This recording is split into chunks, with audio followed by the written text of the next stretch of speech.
And listen, I know, yeah. By the way, first of all, how has the new year been so far? Because obviously the date of this recording, you know what I mean, or doing this live, should I say? First of all, we got to shout out Wiley, aka the Godfather of Grime and that. You know what I mean? So during this live, best believe I'm gonna react to a Wiley tune. Yeah, best believe. Anyway, I won't even talk about what I want to talk about right now. But you know what I mean? But yeah, let's. As you can see at the title of this video, yeah, I'm going to react to some G-Dragon, Big Bang, and some K-pop tunes as well, some new ones, yeah. But also, I'm going to react to the lawsuit reactions by, well, Drake's lawsuit against UMG, and obviously the reactions from people. And I may react to the TikTok USA ban. I may do it, I may not, I don't know. I'm still thinking. However, we are going to react to G-Dragon's track right now. As you know how it goes. G-Dragon is, as you know, the king of K-pop, so he has to come first. No Diddy. But anyway, did I do? I think I did Butterfly. You give me butterfly inside. I haven't done Butterfly. Because you know what threw me off a bit? Because shout out to all the subscribers first and foremost. If you're here, hit the subscribe button. One of the person in the comments mentioned the next song after that I did was after She's Gone. I think they said the next song is A Boy. So I was going to react to it. I saw it. I was thinking, I know I haven't done Butterfly. I know I haven't. Like, I'm seeing the cover art. But anyway, if you are 100% a G-Dragon fan, I need you to make sure you hit that subscribe button. Yeah? Hit that subscribe button. Then I need you to hit the like button. If you're already here, go ahead and make sure you share. But let me also make sure that, if there's any technical difficulties, I've got to make sure that this thing is actually working. That's for certain. So yeah, see, look, I'm trying to make sure that this thing actually, you know what I mean, actually works. Oh, look at, see, I want to talk about something else, but I can't talk about that, you know what I mean? But anyway, here we go, G-Dragon, Butterfly. Yeah, me, I've got that G-Dragon song on my head, the other one, She's Gone. But I want to remix it, obviously, because that thing there now. You didn't take the easy path. You blame. Gone. She stays, she stays. She stays, and when if you know, you know. Listen, sometimes you gotta remix things to make things sound sensible. Because words are power, innit? So you gotta be careful with the words. You know what I mean? See, look at that. Immediately, G-Dragon, Butterfly. Next, after that, they're recommending A Boy. You know what I mean? And that's on 25 million views. How many views? This is on 3.5 million views. But yeah, man, let's maximize this. Let's go. Let's go. Blazed your own trail. You were hungry to learn, to grow. To all those traversing.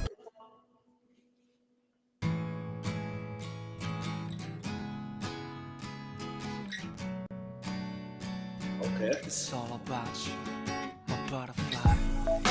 Every time I come. And it's funny because this does give me that feeling of the that Michael Jackson song Butterflies. Fun fact, I'm not sure if you're aware, but that song was written by now I forgot her name. Oh, what is her name again?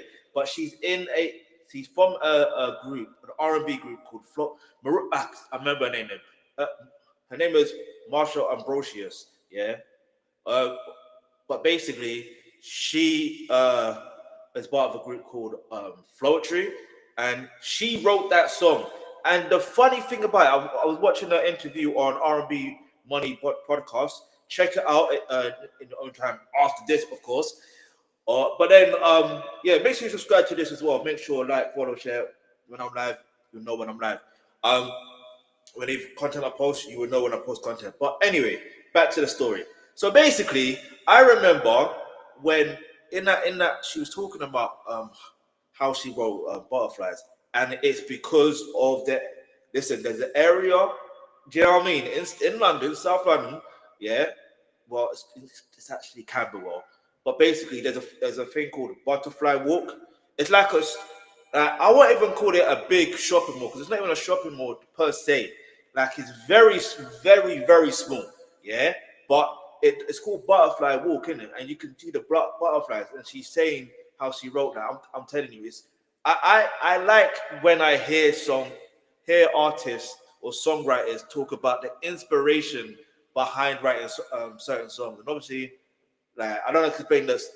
Basically, maybe I need to react to her doing that particular clip, and we'll see it. But let's keep moving. Let's go.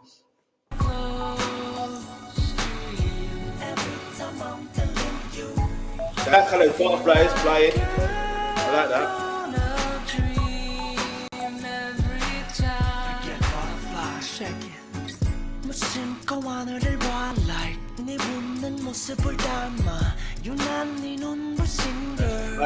See, he's a superhero, bro. Like, listen, okay.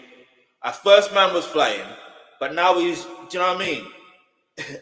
What is we doing, G-Dragon? What is we doing? Like, what is we doing? But I like again with the artistic vibes. And I'm not even just talking in the sense of just like the song itself. I'm talking about the visuals. Like I like obviously how the song's called Butterfly, and then immediately you got, well, not immediately, but you have a butterfly flying to, you know what I mean? Anyway, let's go. And I like this part here as well. Oh, so he turned to the butterfly. Cool.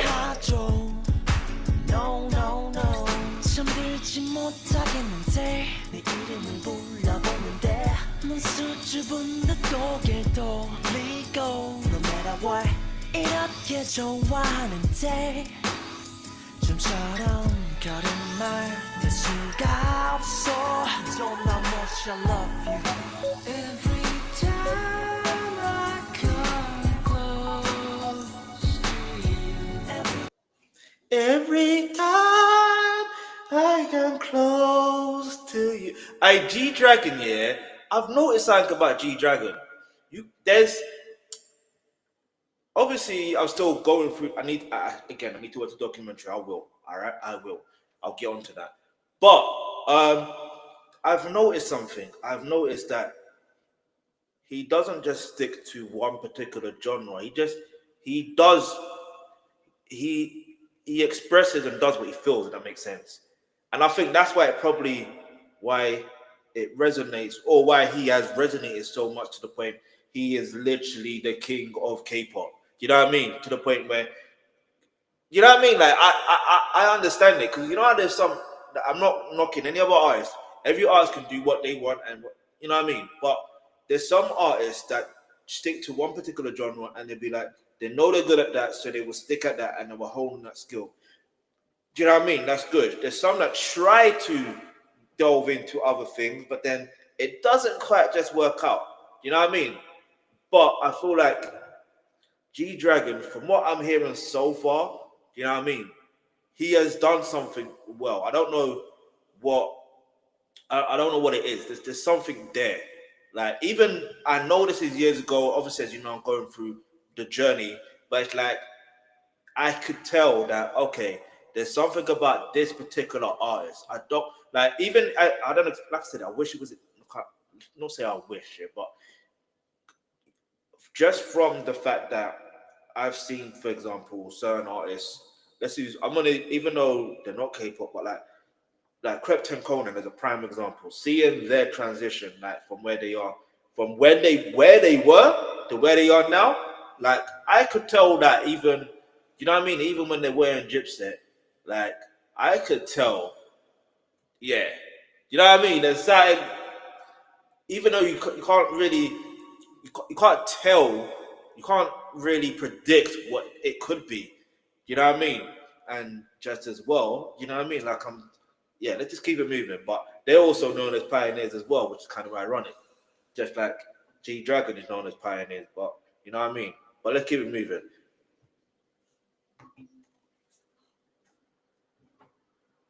Someone kissing you. Feel like I'm gonna dream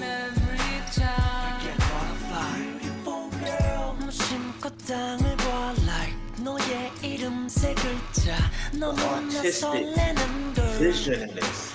Baby 네 Like the 작은 storytelling. 상처나 내가 아물게 해줄게 나의 사랑 기대해 야, 너 마치 나비처럼 꽃 찾아 날아다니는 저 아이처럼 순수한 눈망울을 It's got that what's that?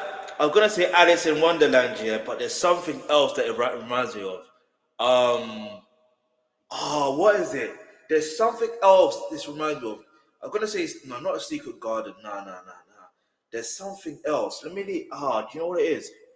Let me know what does it remind you of? You know what I mean? Let me know in the comment section if you're watching live. Let me know. It reminds me of something. I'm just trying to figure it out. I'm just trying to figure it out. But I like the artistic vision. Do you know what I mean? Like, just look at the video itself. Like, yeah. 하늘하늘거리는 몸짓 아른아른한 네 눈빛 나 어떻게 됐나 봐 Really one girl one love one life yeah Every time I come close yeah Every time I'm holding you Feel like I'm gonna dream every time Okay, that low key reminds me of Dragon Ball Z. I'm not gonna lie. Man's flying. You know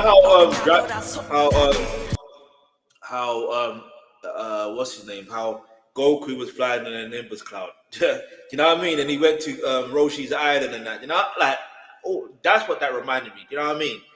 That's what that reminded me of. That particular scene. But then there is a movie I think it's the Never Ending Story, which that movie, yeah, and I think there's more than one of them. It's never ending, like literally never ending. The movie's so long, yeah, that I don't understand it. Do you know what I mean? Like who's seen that movie? Leave answer in the comment section below. Let me know what your thoughts are. Like, that movie is literally never ending. It was right to be called that movie. Do you know what I mean? But anyway, let's keep it moving. Just another day's 다 똑같아 뭐 이렇게 복잡해 넌 남자를 못 믿는데 사랑도 영원할 수 있는데 밀고 당기는 건 왜 하는데 좀 더 솔직하게 굴 순 없는데 내 눈을 봐 You see my eyes, see my lips You listen to my heart 들린다면 답해줘 내보내 kiss and hug Natural heart Yeah, that's be all I say 너 안에 설레임만 가득하다면 우리 never ever more break up Trust me, I'll make love for you Sing Every time I come close Oh, come. Why I keep thinking this? Come over. It's every time I come close to you. This is a dope artwork. You know what I mean? This particular section here, this is a dope artwork. Dope. Anyway, let's go.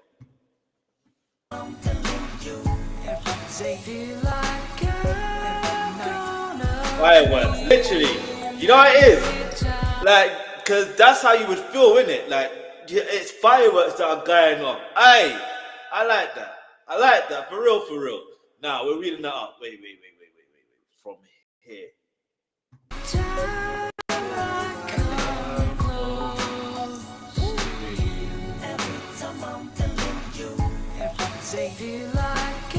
Yay! And then he turns to a butterfly. Yeah, you're special to me. Now fly. It's your turn. La la la, la la la. Every time I come, close to you. Alright, listen, shout out to G-Dragon. One pack of real. original. Like, he's got a list of bangers still. He's got a list of bangers. And this is just from the first album, correct? Well, technically the first album as an adult, right? You know what I mean? Well, how old was when he made this album? Let me know in the comment section below. But let's see what people see. Look, I was talking about Krypton Conan. Look at Conan right there, bruv. You know what I mean? Yeah, so yeah, boom. Would I like that? So every time I come close to you. The return of Big Bang. Okay. Anyway, every time I had a horrible day and cried. Sorry, reading the comments now as per usual. Anyway, if you made it this far, make sure you hit the subscribe button. If you haven't already, then make sure you do. Then hit the like button and leave a comment in the comment section below. And make sure you share, because sharing is caring. Yeah. But anyway, let's proceed with the comments. So every time I had a horrible day and cried, I used to play this song to relax me. Understandable, because it does have that calming vibe to it. You know what I mean? I hope somehow G-Dragon knows how much he's helped me in life. I like when that happens, when fans mention how much that the artists or the groups have helped them in their life. Like that's when it really is art from the heart. Do you know what I mean? Because every time I come close to you, I listen. I can't help. Give me a second.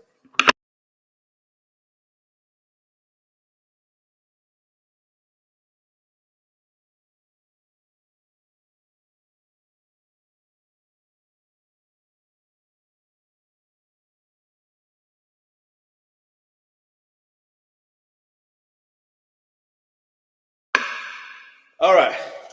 Every time I come close to you. I listen, I'm telling you, it's just gonna be inevitable with G-Dragon, the way he writes his music. You know what I mean? That I'm gonna be singing along to most of his songs.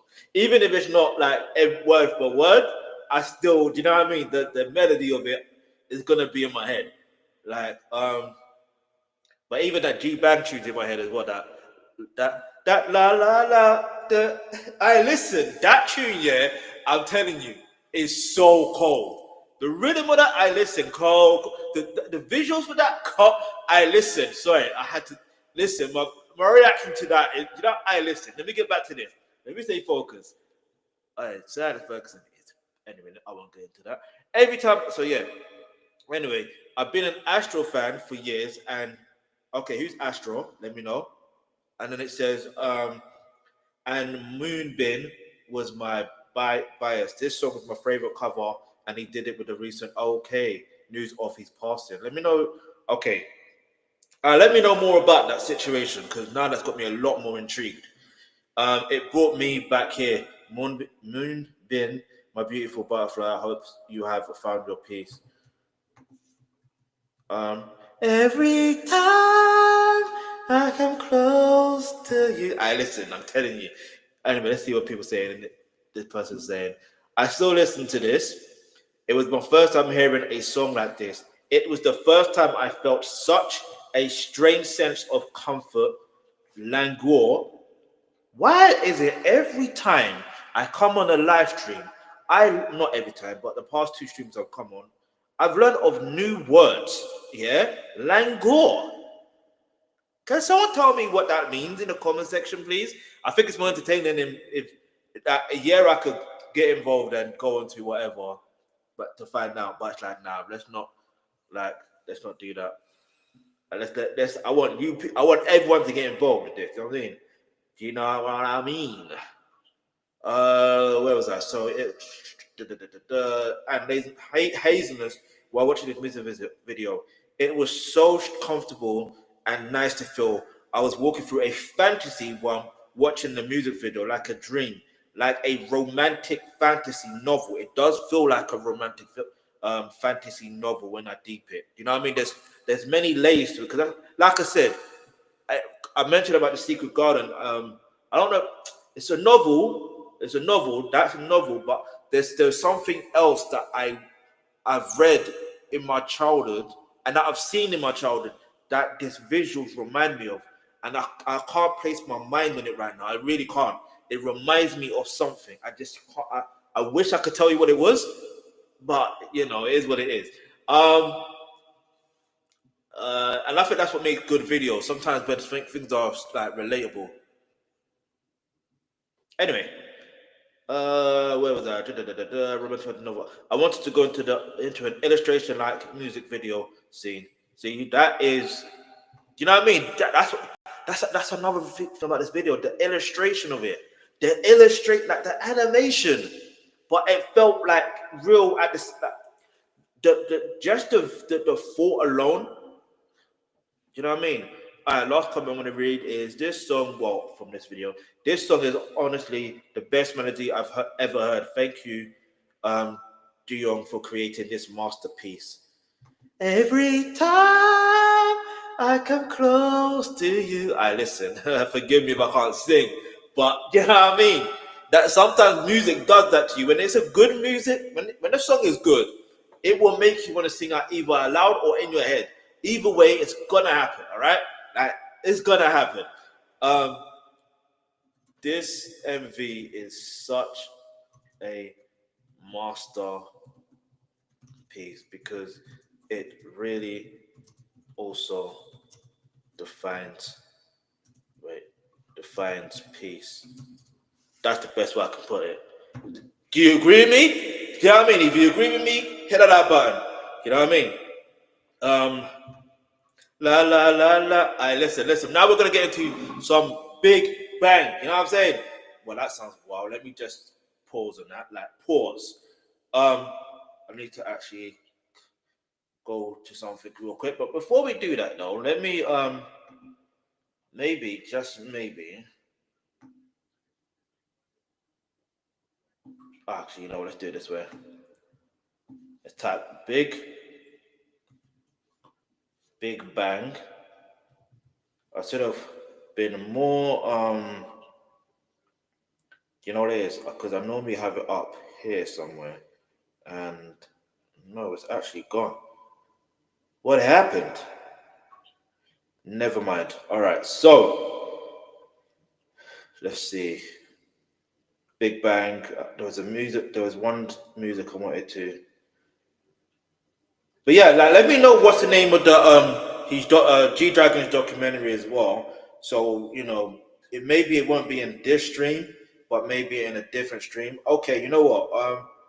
Okay, I've done something completely wrong. I was meant to do something from the particular albums and then do the live, watch the live. But I guess what we do now instead is go through the whole music videos, then go do the lives, watch the live performances, and obviously if they got dance practices for them, I'll do that as well. My girl, they're doing their rendition of that. Talking about my girl. Okay, I'm correct me if I'm wrong, but that's Taeyang there, yeah, bro. Like, is it? I'm pretty sure it must be on their particular channel as well, right? Yeah, it has to. Well, hold on. I don't mind it being on YG Entertainment channel. I really don't. Let's just go for this one. It is what it is. Let's go. And then let me know Taeyang's he's I'll do another stream. Wait a minute. You can't just start like that, bruv. You can't just start like that. You can't start like that. I wasn't actually ready. 22 seconds in. No, let's start again. So if you are a Big Bang fan, make sure you hit that subscribe button. All right. Then I need you to make sure you hit that like button. If you're already here, I appreciate you. If you're already here, make sure you share as well. You know what I mean? Let's keep it moving. Let's keep it grooving. Let's go. Mario back. I told you. He's got Mario in the group.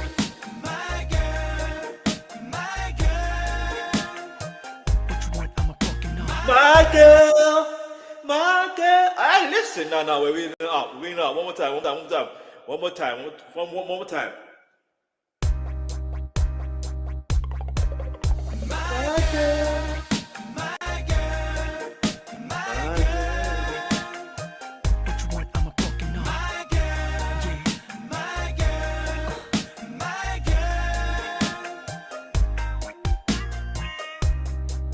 널 처음 만났을 때부터 you know 우연이란 걸 느꼈어 내 맘속 I need you girl 매일 너밖엔 생각이 안 나 오늘도 나만을 그리면 한참 못 들어 어디에 있는 거니 매일 밤 내게 I don't know what he said, but this tune is. Wait. How we learn from the top again? I did this the last time. If you saw my reaction video to la la la, hey, da, da, da, da, da, da. Hey, listen. If you see my reaction video to that, you know I rolled that tune up so many times, and I've done the same thing for this tune. Alright, let's go.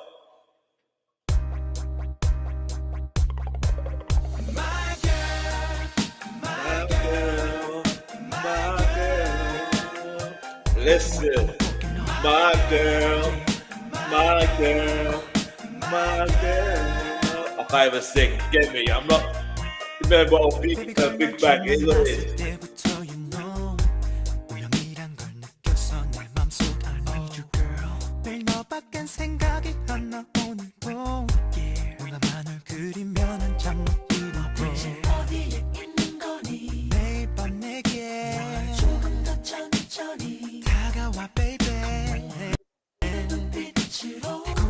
It's mad, not mad. It's so interesting and intriguing to me that how even in this visuals, like in the la one, that visual for that, Taeyang reminded me of Amorion, right? And in this video, he reminds me of Amorion. Like I don't know how to explain that. I don't want to keep on doing comparisons. Like it's not fair to do comparisons because they are their own individual artists. You get it? I understand it, but I don't know, maybe it's because I don't know, because I'm thinking back then would I have also made that comparison? Maybe not. I don't know. But yeah, it's great to see these type of things though. That's for certain. You know what I mean? Like, yeah, man. So it's not like it's a bad thing me making comparisons either. It's actually a good thing because Amaro is actually a good singer and he's also a good dancer. Yeah. But let's keep it moving. Just let me hold you, my girl, my girl.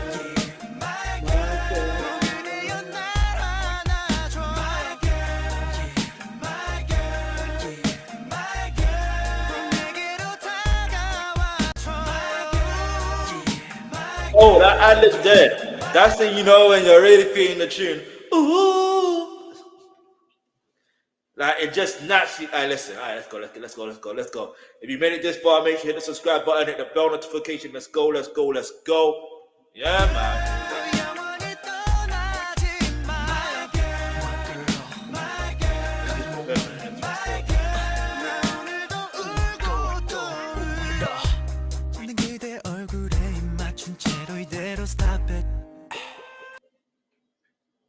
This doesn't seem like it's just a Big Bang song. It just seemed like it's a Tai Young solo song. I could be wrong though. You can leave your answer in the comment section below and let me know what your thoughts are. And let me know how that works. Because you know how sometimes in groups, sometimes they would do that. It's like, for example, Krypton Conan. Here I go again using the Krypton Conan example. But the reason why I'm using them as an example is because next month, I just remembered they're releasing a new album. It's been a long minute since they released an album. But, so, what they've done is they're releasing... So what they've done is, as far anyway, but I know, obviously, through the track list, it makes sense. They obviously had their tunes together. Obviously, they're a duo. But they also have their individual songs. So, for example, on their upcoming album, Two Kings, basically... it's the Young Kings too, but technically Two Kings. Because yes, they had an album called Young Kings. So yeah. Basically, long story short, what I'm trying to say is one of the songs is called Nala's Song, which is Krep's song, dedicated towards his daughter. You hear me? That's a nice touch. Like that's a nice, it's a nice tribute to do. You know what I mean? Like the way my reaction to that is on my other channel, by the way. But and it's good to know because it's good that happened because obviously they got the what do you call it now? They've got the music. So they got the product now, this baby. So and it's good. Like I don't explain it. Let me not get into that right now, but it's just not get too carried away. However, Conan has his tune called Delroy's son, and if you didn't know, he is the son of Delroy. I can't speak. Delroy Wilson. Why can't I? Delroy Wilson, who is basically one of the. Could you say pioneer? But you could say he's made a significant impact when it comes to reggae music. Yeah, that's the fact. Especially when it comes to the UK. Like, we're not even just come to the UK in general. Anyway, we won't even get into that. All I'm trying to say is the point I'm trying to make is the album duo. You know what I mean? So if there's something like this for this album, let me know. I mean, technically, I could look for myself and find out. But it's more fun when you tell me. You know what I mean? So leave it in the comment section box. Or if you're watching live, get me.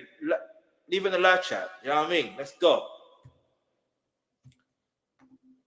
시간이 멈춰버렸어 면에 Love you and I Trust you 언제나 그댈 위해 사는 나란 것을 yeah. 어디에 있는 거니 도대체 어디에 조금 더 천천히 떠나가줄래 내게 눈빛으로 Oh no no no Oh no no no. Alright, listen.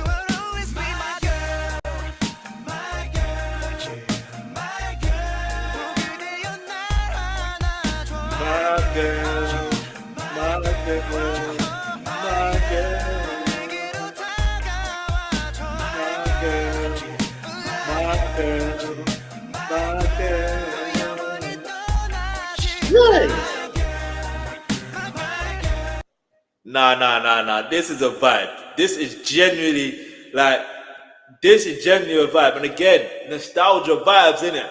But like, oh man, they're not. I don't want to say they as in BIGBANG. I'm not talking about them. I'm just saying these type of songs I'd rarely ever hear. Do you know what I mean? Whether it's from the UK, America, wherever, I rarely ever hear this. Like, it just felt like it was, I don't know why. Like, what happened? You know what I mean? Like, what happened? And the thing is, there are R&B artists out there, but it's like, anyway, let's just keep it moving. Let's appreciate the fact that we can go back to certain songs. You know what I mean? So let's keep it moving. Let's go.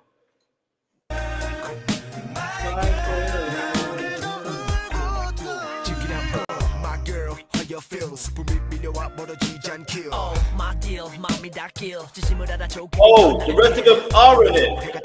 I was wondering, where are the rest?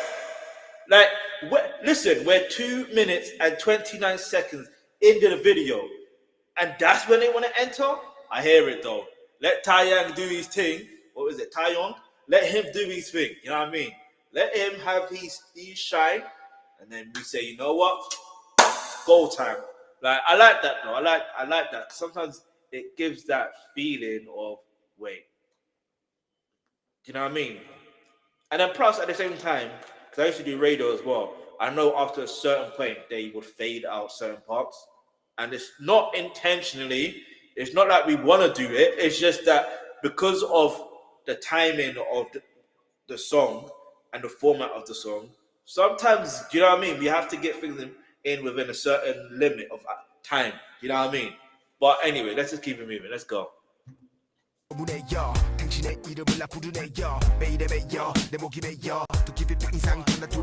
did he actually draw that?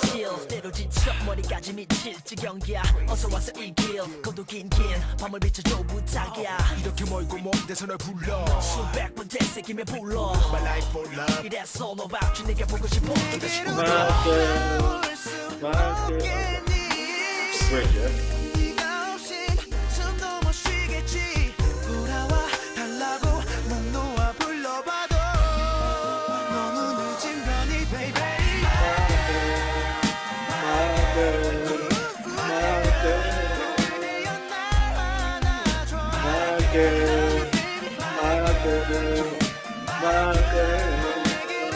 Listen. Ooh. I listen. This is such a. I really want to wheel it up, but the problem is, I've got not even the problem. It's a solution. I still got other things to react to. You know what I mean? So I shout because obviously I still got to react to Baby Monster as well. You see the title of this. You know what I mean? That's. Let's keep it moving. Let's go.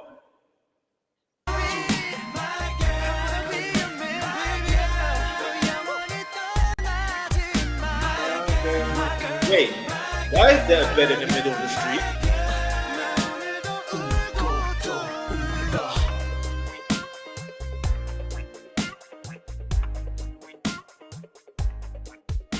My girl, my girl, my girl.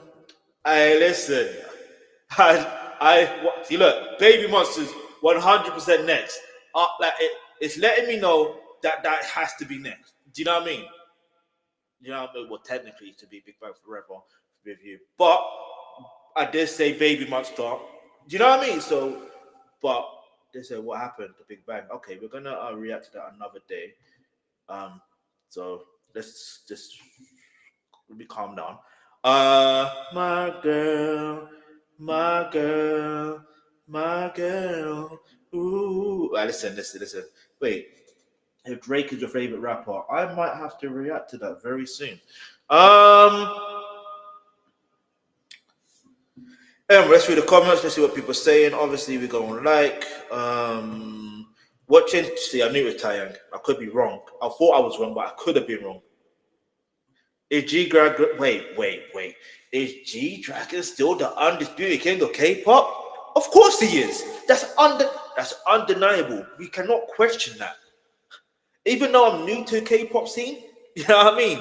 Like, I'm going back in time. Well, I say go back in time like I'm time traveling, but I'm not a time traveler. I am just literally trying to do things in chronological order of when an artist came out on this, that, and the third. But obviously, it looks like I'm going to have to react to Taeyang's solo projects as well.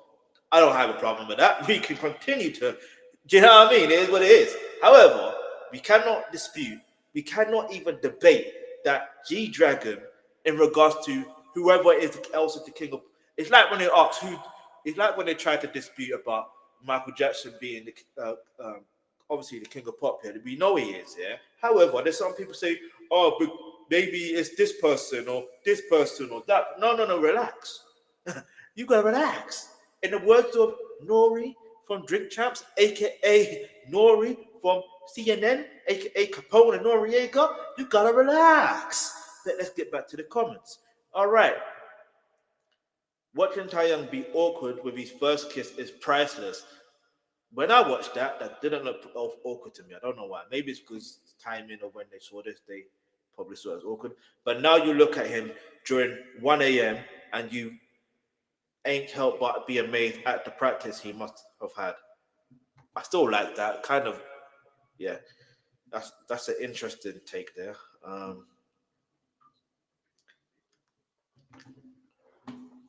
It's truly a masterpiece, a vibe that only Taeyang can pull off.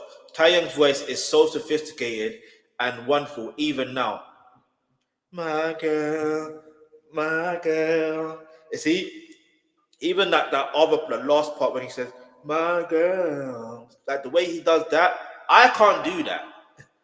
I'm just trying to do a different type of note, but it's not that note. I'm not trying, I can't pull it off. Only he can. So respect to him. Take note. That girl was Taeyang's first kiss. Do you imagine how lucky she is? Say what now? Wait, what? That was his first kiss. Do you mean his first kiss on the video, in the video? Or do you mean his first actual kiss? Like, like, let me know. Like, because, well, I don't need to know. I don't really want to know. But I'm still intrigued to know because sometimes, obviously, if that's his first kiss on, because I've noticed with music videos, sometimes there is a thing where they do, you can go for the kiss, but you don't go for the kiss. If that makes sense, that nothing happens. But let's keep it moving. Let me leave a comment. Say, this song is very catchy and I like this vibe.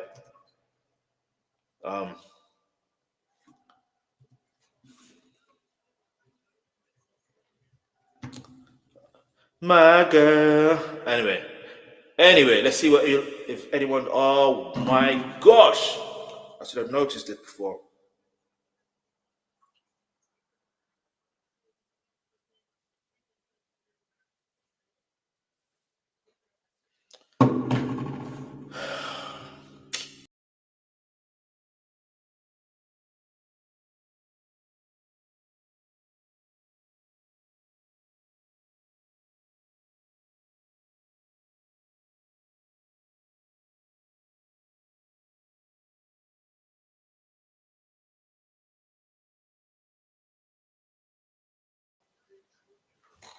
Looks like I apologize again. See, this is what I don't understand about this particular platform. All right, it just keeps crashing. Like it keeps crashing out. It goes. Oh, I don't even know what to do. I want to re-rap, just literally go over the song again, which is fine because it's still a banger. You know what I mean? It's still a banger, but it's very very annoying that these things are actually happening. You know what I mean? So, without further ado, let's just get back straight into it. But as you can see, my comment there is this song is very catchy and I like the vibe.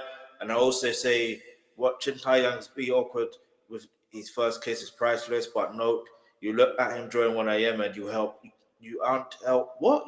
I can't help but be amazed at the practice he must have had that. And I was curious to know, was that genuinely his first kiss? Do you know what I mean? This, that, and third.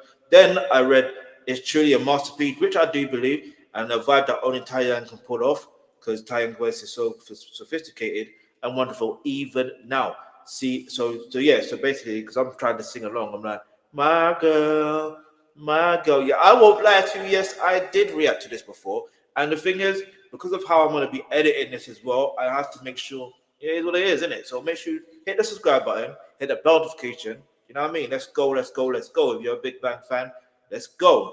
Also, I said to Red, take note that girl was Taeyang's first kiss. Do you imagine how? Do you imagine just how lucky she was? Anyway, let's just get back in. Let's react again to this song. So, anyway, the shake up. My girl, my girl, my girl, my girl. I will put it up one more time. Just one more time. It's just the hook for me. The hook. The hook got me hooked. My girl, my girl, my girl, my girl, my girl, my girl. And also, you know what I like about these visuals as well? I like how it really does have that R&B feel from the 2000, early 2000 vibes. I like that. You know what I mean? It's got that nostalgia vibe to it for me as well. But even the sonics of the song. But the song is catchy. That I can tell you. Baby girl 널 처음 만났을 때부터 you know 우연이란 걸 느꼈어 내 맘속 I need you girl 매일 너밖엔 생각이 안 나 오늘도 yeah 너나만을 그리면 한참 못 이루고 어디에 있는 거니 매일 밤 내게 조금 더 천천히 And listen, I said this in the la la la hey da, da, da, da, da, da, hey. Like, listen, in that video that I reacted to, like I did say, Taeyang reminds me of like when he popped up. Like I literally said he reminds me of Omarion. He is the Omarion of the group. You know what I mean? The Omarion of the group. It is what it is. You know what I mean? So, but anyway, let's keep it moving. 다가와 baby 내게 눈빛으로 달콤한 그 눈빛으로 wanna let you go Just let me hold you my girl My girl, my girl, my girl, my girl, my girl. Do you know what? This is why I wish this thing never keeps. If it starts crashing, because I now obviously know what happens, but I just wish that, like I'm gonna say, I wish at the beginning I thought it was just basically a Taeyang song. solo songs. You know what I mean? And sometimes they can just put it as Big Bang because it just makes more sense. And I was saying, just like Krept and Conan, they also have solo songs on the album. Even though they're a duo, they have a solo song on each on the album. So, for example, even like freestyles, they have solo freestyles. I remember, like, yeah, they have solo freestyles. But even on their upcoming album that's coming out, there's Two Kings, or yeah, the King, Young Kings 2.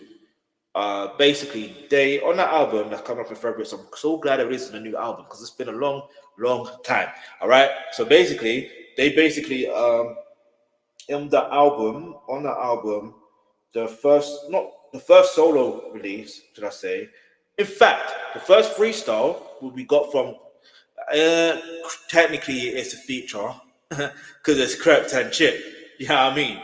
But usually on the album, it's Krept's freestyle, then you got Conan's freestyle. But this particular album, we got Krept's song, which his solo song is Nala's song, you know what I mean, which is for his daughter, which is a nice tribute, you know what I mean, to like imagine that she's grown up listening to that, and you know what I mean, it's a good vibe. But anyway, my reaction to that is on my other channel, by the way. And then you got Conan's, which is Delroy's son, and Delroy, if you don't know, Delroy Wilson is like one of those names that you can closely associate with reggae, or you know what I mean. You know what I mean? So yeah, all I can say is the fact that he's able to create a song dedicated to a family member, same way Krept has done. You know what I mean? So I was thinking, wait, is this just one of those cases where Taeyang has his own solo stuff? You know what I mean? And then does G-Dragon have his solo stuff on the album that does? You know what I mean? Then like every member have their solo stuff. Let me know in the comments below. Either way, even though I know what the case is now, but let's go.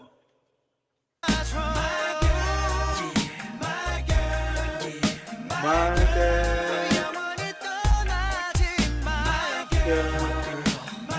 girl. Is he actually genuinely drawing?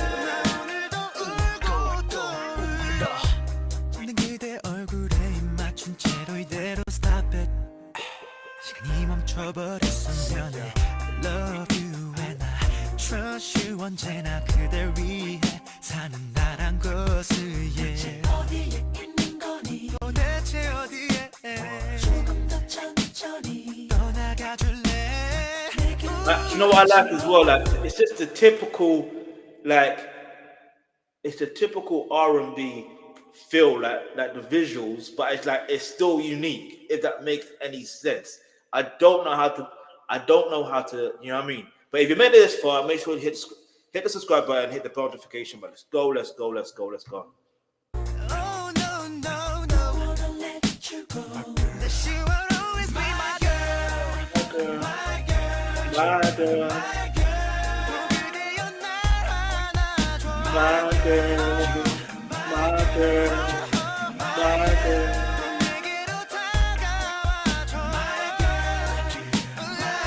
Oh yeah, that's how you know. You know when recording this, you just knew he was feeling this tune. Yeah, that's how you know. It's just that those ad-libs, if you didn't know when it comes to any music, if you didn't know, especially in R&B, if you get that, oh yeah, if you get that type of ad-lib, even though I did that kind of wrong, but like if you get that ad-lib, you know that it's, you know what I mean? It's not no fakeness that's going on. It's just pure realness. It's coming from the soul. It's coming from the heart, right? That's how you know it's, listen, Taeyang has done his thing on this. He's done his thing. Like, full respect to him. He's done his thing. Because it's not easy to literally be the lead for this long in this song, bruv. We're 2 minutes and 10 seconds in. Let's go.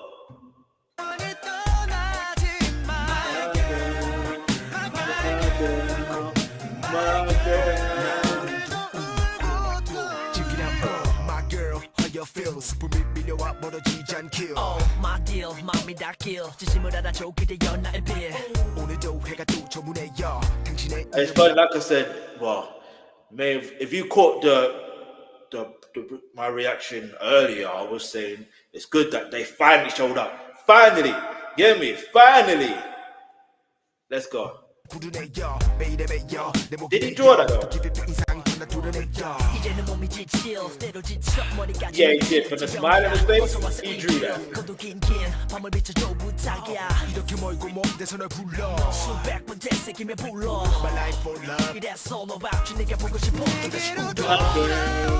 Why is no wait no. Wait. Why is there a bed in the middle of the road? You know what I mean? Why is there a bed in the middle of the road? Can somebody let me know? All right, that's dangerous. Dangerous. And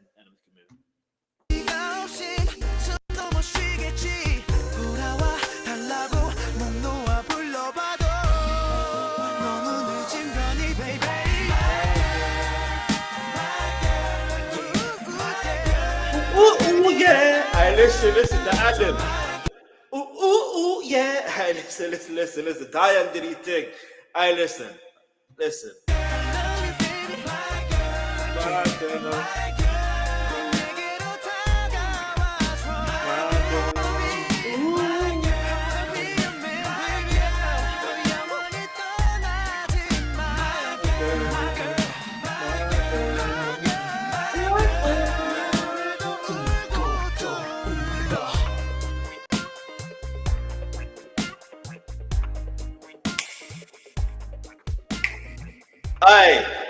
I listen.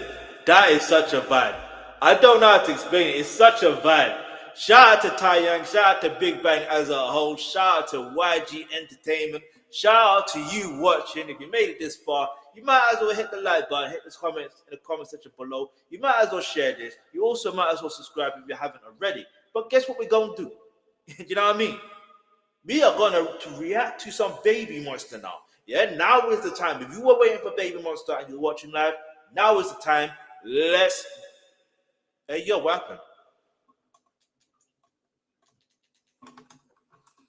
That just popped off, like, you know what I mean?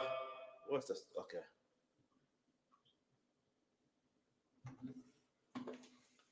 So yeah, if you're a Baby Monster fan, go ahead and hit the subscribe button. Some crazy sounds in here. Woo!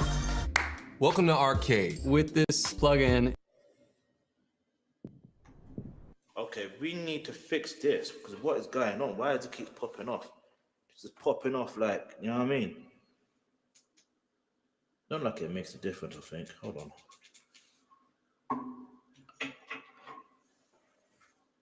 Let me see something real quick.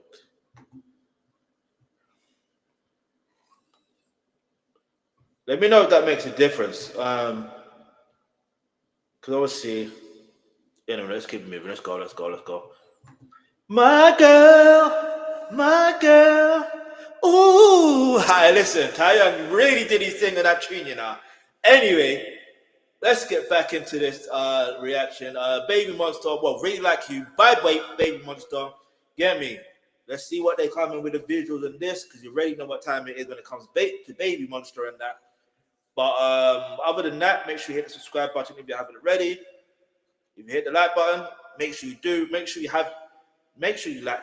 I can't speak. Make sure you hit the like button and also leave a comment in the comment section below. Let's keep it moving. Let's go. Let's flow. Okay.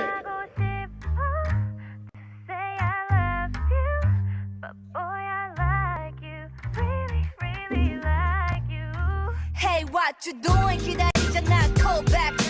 On the track, 괜찮아, 나 go ahead. So, 주원아, 감. Oh, wait. Did she just break the camera, bruv? No. She just, well, it looked like she grabbed the camera, but I don't know if she broke that. Do you know what I mean? Like, chill. Like, you gotta chill. All right? You gotta chill. What you doing? 기다리잖아, call back. On the track, 괜찮아, 나 go ahead. So, 주원아, Okay, I get why. It's because of that. I think it's the snare drum. Yeah, this keeps popping off. I don't even know what to do. I might have to leave it. I don't know what to do, man. I need proper lighting. I don't want to say. Yeah, it's because of the snare drum. Why that? It made it seem like, you know what I mean? And I think they did that on purpose. Cool. Let's go. Hurry up, 입을 가져와 더 퍼져. I wanna touch you, but you in a laptop. 날 보러 와, 커피처럼 take out. Ding, ding, ding, like a licky ding, ding. 너랑 같이 빙, 빙, 내고 싶어 airtime. 내 맘이 간질간질해. I'm sick, always you and me, like a symphony. We come together. 너의 남자. We come together. Alright, listen. Anyway, let's keep moving. If you already made it this far, again, I'm going to tell you again. Subscribe, subscribe, subscribe, subscribe. You know what I mean? Share, share, share, share, share. Let's go. Yeah, join the club. You see? It said join the club. Yeah? Where is it? Where is it? Where is it? Where is it? We're going to pause exactly where it said join the club. You make a bad day better, yeah, yeah. You make a good day better, too. Hold on.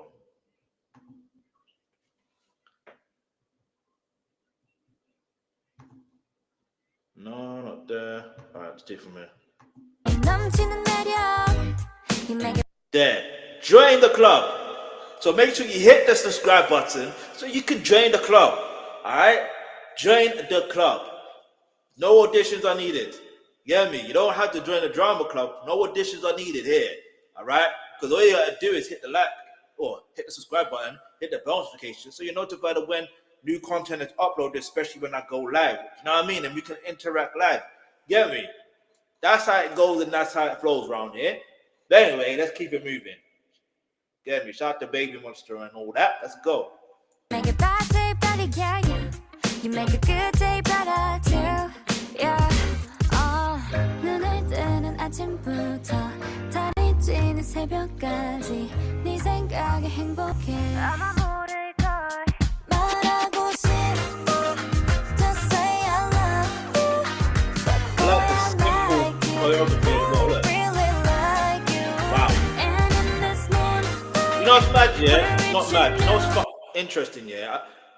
In my school days, yeah, I never had no lock. Well, did we have lockers?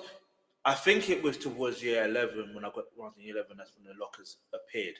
But other than that, we never really had no lockers. Do you know what I mean?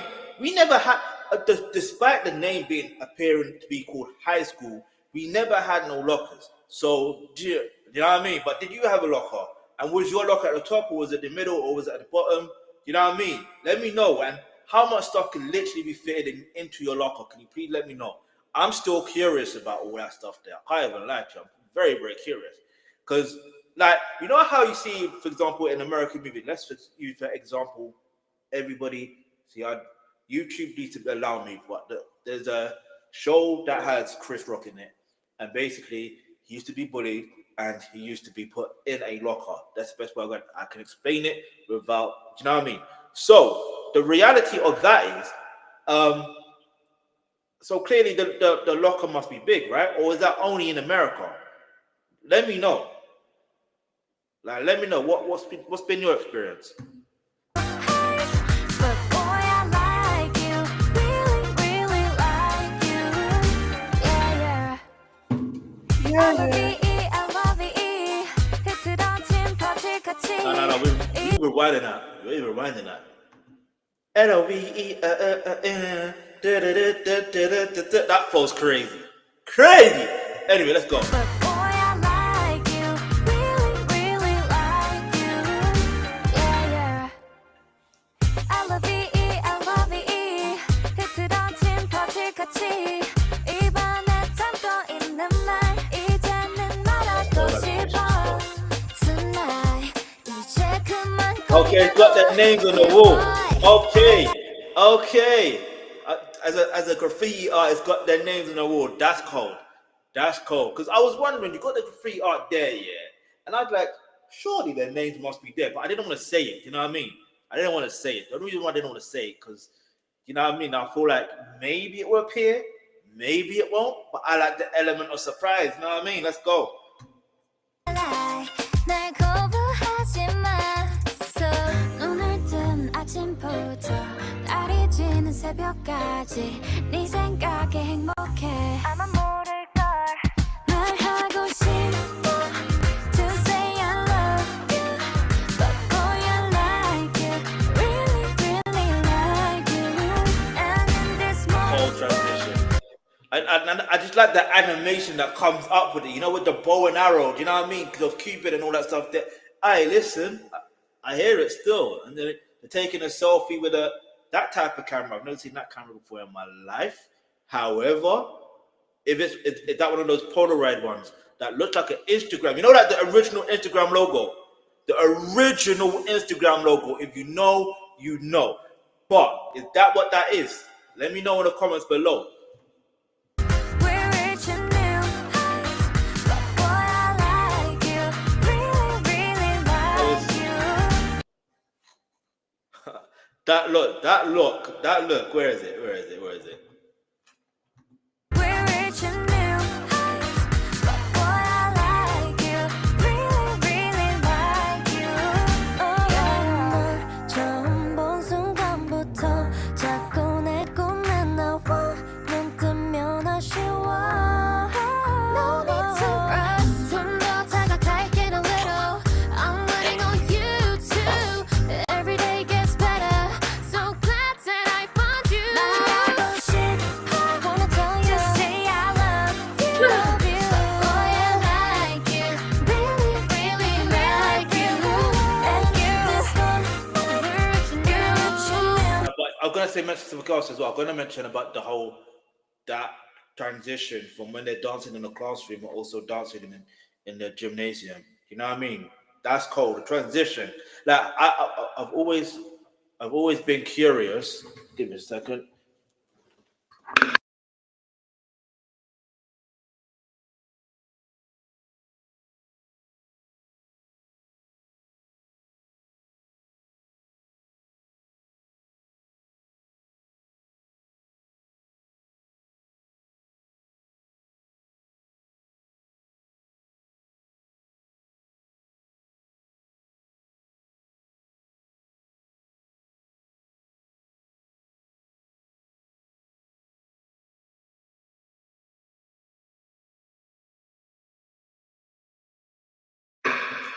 All right, so yeah, I'm gonna mention about the transitions between the gymnasium and the thing. Like I like that transition. It's called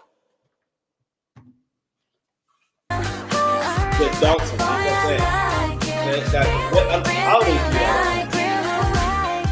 Okay, 내가 졌으니까 오늘 너의 맘을 허락해.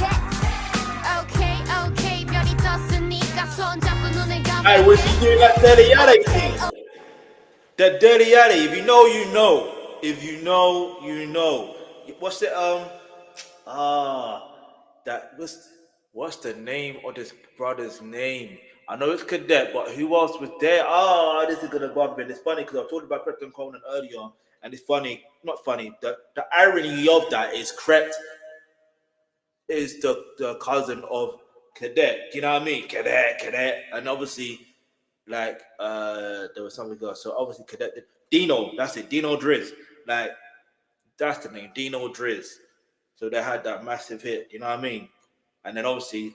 Keep your eye like what's on your eye like dirty yada. I think I've done it. I can't even remember. Is that? It's not that. It has to be that. You know what I'm saying? Keep your eye on. Yeah, it has to be. It has to be that. It has to be. Can you do it? Leave your answer in the comment section below. Let's go. Let me not waste too much time. Let's go. 오늘 너의 맘을 허락해. Okay, 별이 떴으니까 손 잡고 눈을 감을게. Okay, 말을 섞으니까 말풍선이 가득해.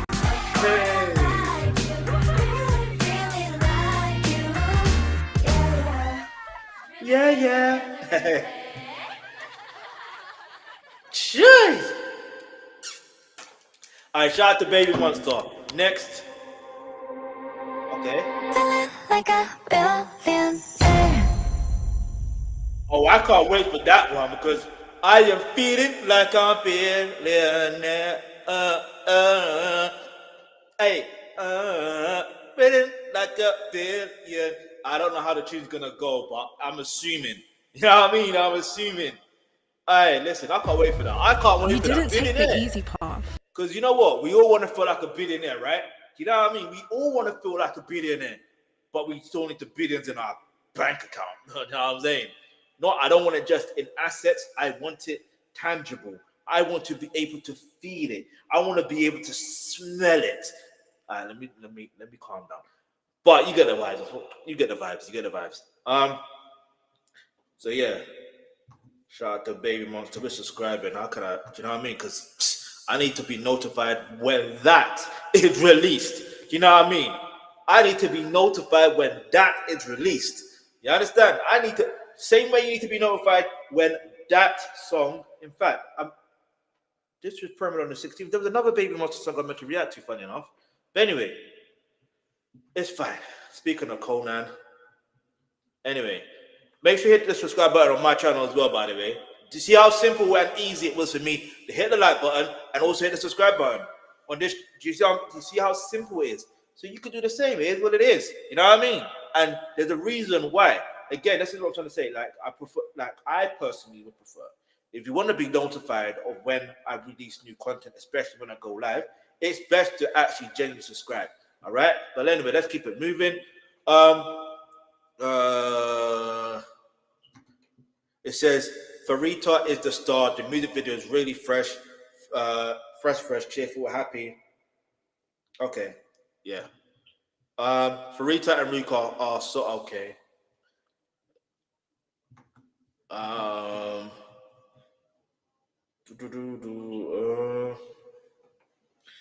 Farita, okay, everyone's more or less saying the same thing. I just want to say, this song and video has such bless me. All right, this song and video has such a feel good vibe to it, and I am glad they released this, and now I look forward to billionaire. I want to be a billionaire so bad. Listen anyway.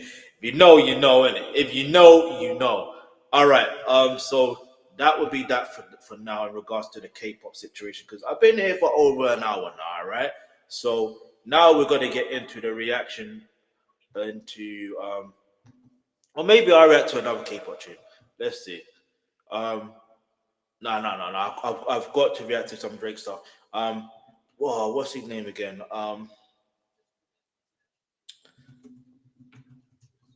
If I just put lost to reaction, do you know what I mean? In fact, I've got an idea. It wasn't this one.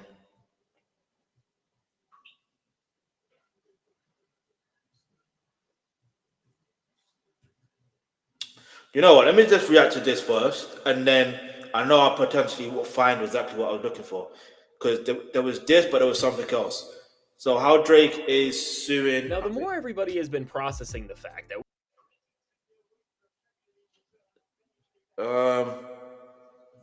give me a second. I don't know. Give me a second.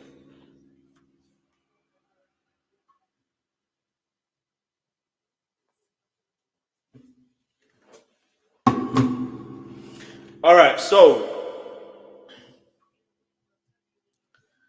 yeah, this is how Drake revealed he's suing Kendrick Lamar next. Wow. Okay, yeah, this is perfect to react to. Because, what's going on?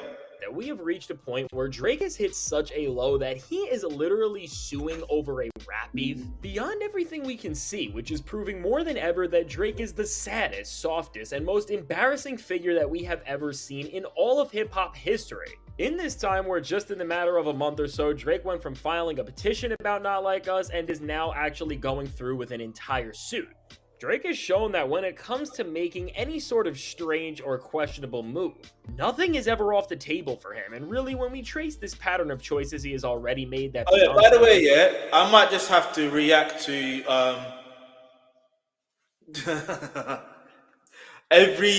you see all the names that I listed on, like what I want to do, I'm gonna just to be in a different stream because it's gonna take me a bit longer than usual to actually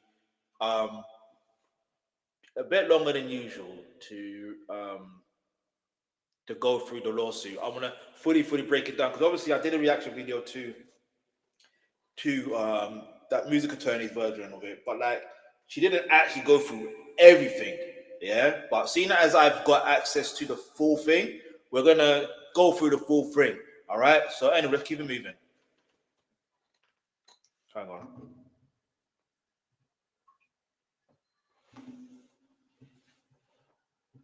Defying his status as the biggest loser to ever touch a mic, Drake has now clearly expressed that beyond ever doing or trying just one thing that will ever be a step in the right direction, this pathetic and bitter man that we all now know who he is on the inside more than ever doesn't even care about his own image anymore. And from his label UMG to everyone else he has been against, like LeBron James, who of course Drake's... The funny thing is, why is this so low? The funny thing is, yeah, spread some nasty rumors about him. What's clear is that Drake's only desire now is to not help himself. Yeah, I actually think the funny thing is, I actually think he genuinely does care about his image, and that's the whole point of it.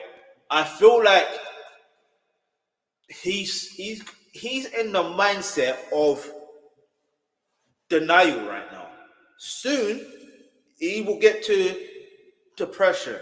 I don't want to call that for him, but that is what is going to happen, right? Then after the depression, then he comes into realization that, okay, yeah, he actually lost.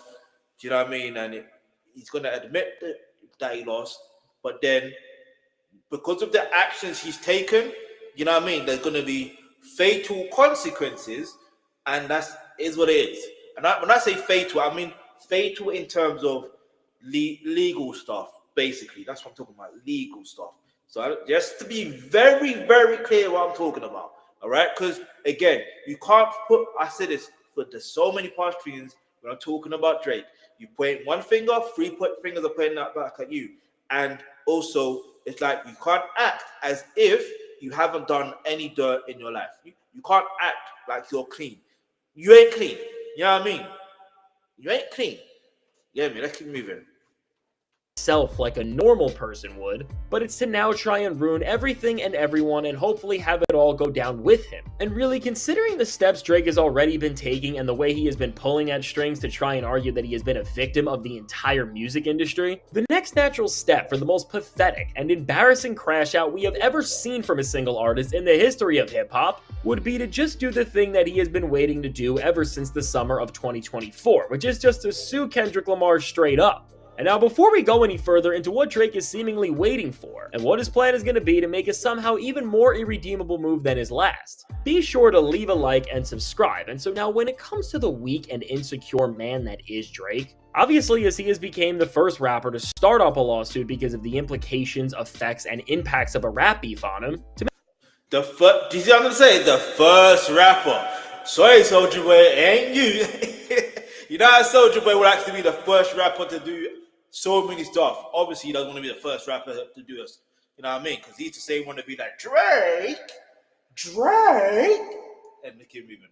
To make a move like this, beyond all the delusion and yes men you have to be surrounded by to ever convince someone to crash out to the point we are at,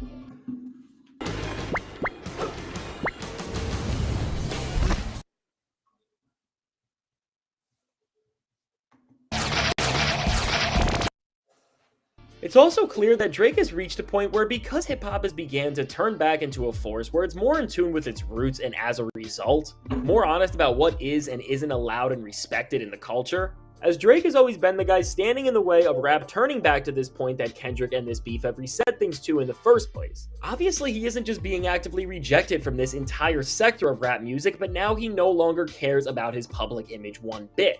And when it comes to crash outs, it's really strange that before even trying to release a proper comeback album or anything that could have saved his name a little, that Drake has just come out and... I don't think anything could have really saved his name.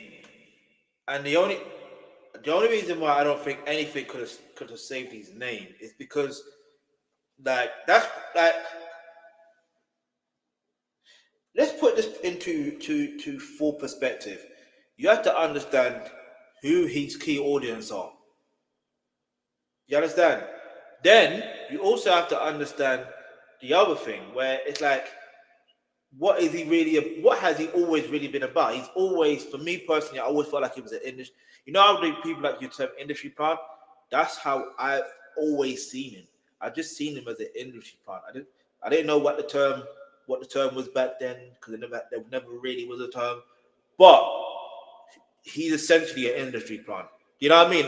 If I could find a documentary on the Drake situation of how, you know what I mean? There's certain things that seem so obvious. That's so obvious. Because wasn't he not in a documentary? Like, in fact, it wasn't even a documentary, literally called Mockumentary, mocking hip hop. Like, literally mocking hip hop. You know what I'm saying? If I can find that and react to it, I will. Let's go.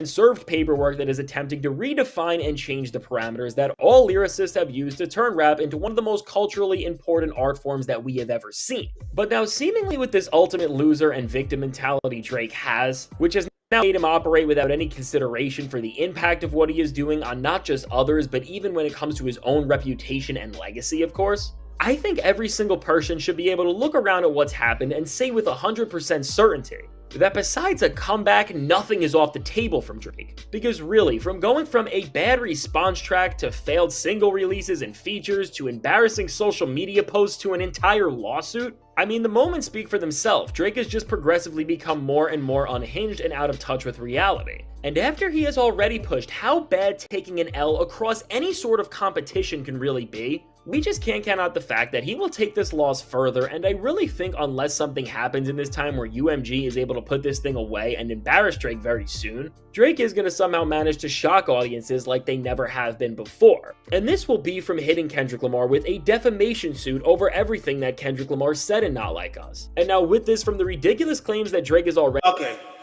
let's say he does do that. Let's say he does that. You do know that Kendrick is ready for Drake. Like, lawsuit or no lawsuit, Kendrick is ready.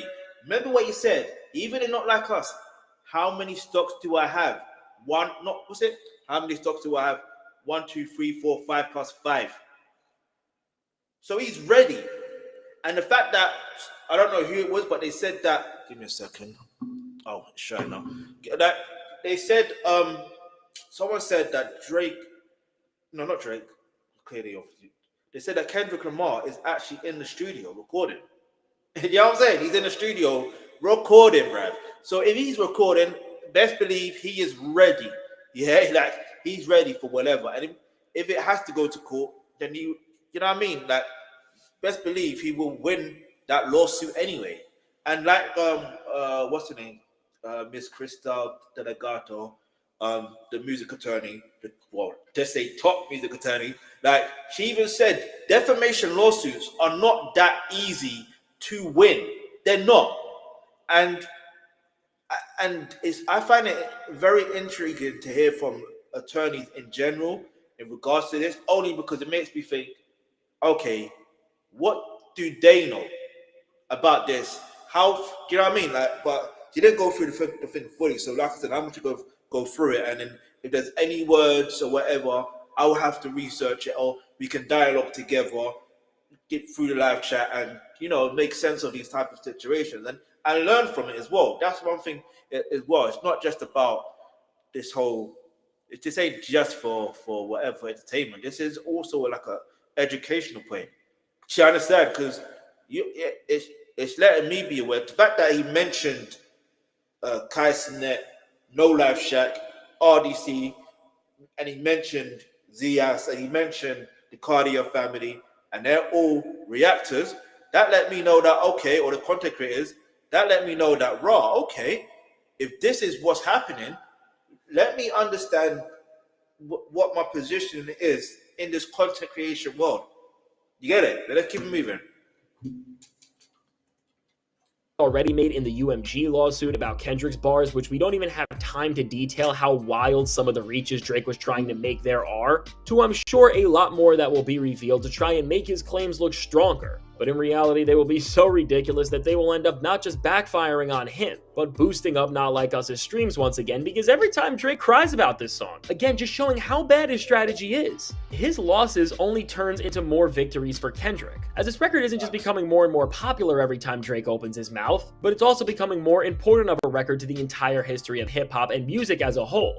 And so, of course, what Drake wants to do is try and finally find a way to actually rectify the L he took in his beef with Kendrick Lamar in his own eyes, as after literally failing in every single way he could have possibly tried to not just save himself from taking a loss, but also in what of course has caused this crash out to the level we have seen, save his own ego from ever having to have a reality check. If Drake really does go after Kendrick, I think this is the final stage of his plan to try and do anything to change the course of history. And while he of course is in a head-to-head with UMG, the thing is, he can't change the course of history either way. We know that it's recorded information now. Do you know what I mean? That it's literally recorded information. The fact that it's even, you know what's wild here? The fact that the mention of streamers, YouTubers, content creators that are in the lawsuit that ironically happen to be black. Not so there's no because there were some white people that actually had a notable amount of views, and some of them were actually from Canada as well. By the way, you know what I mean? Because I know I watched more than a few. You know what I mean? I watched more than a few. Because I actually found it entertaining to watch reactions of other people reacting to the beef. Do you know what I mean? Like the back and forth, just hearing what people gotta say and all that stuff there. I found it entertaining. You know what I mean? So for me personally, it's not like he can change the course of history. He can't. You can't like win a lawsuit, a defamation lawsuit against Drake or even against UMG and think that that's a W. You know what I mean? It will always be an L, regardless. It will always, because even just taking it this far means it's an L.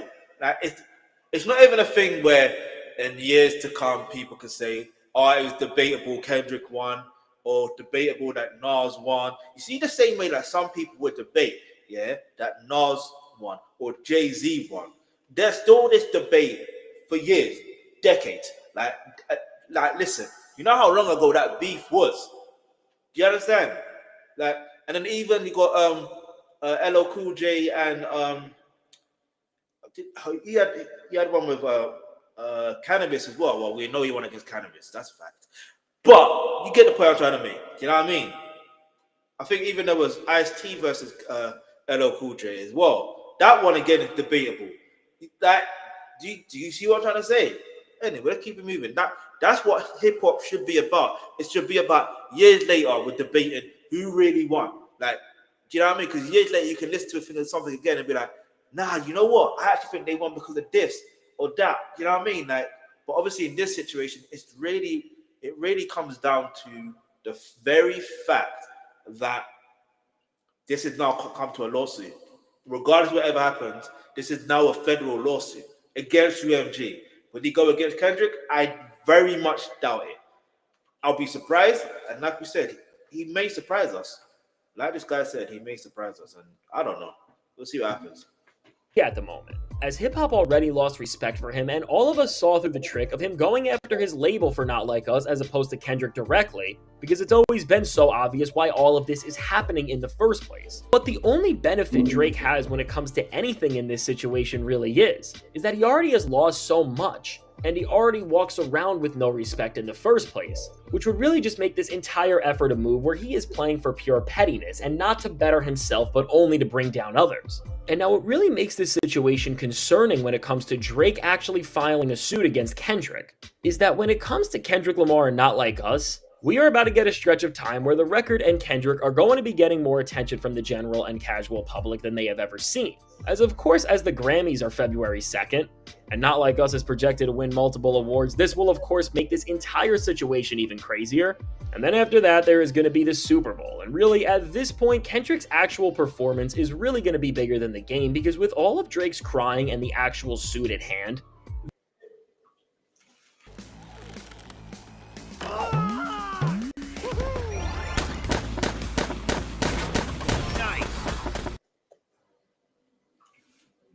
the stakes for somebody going up to his stage and playing a record have never been higher. Now, while people think Drake has been trying to get the NFL to make sure Kendrick won't play Not Like Us because having this song play on over 100 million...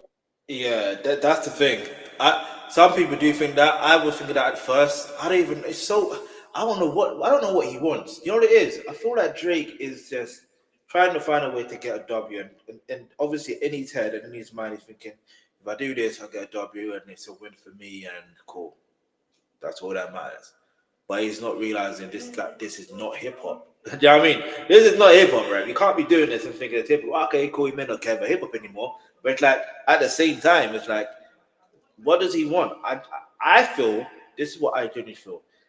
It may not be closely.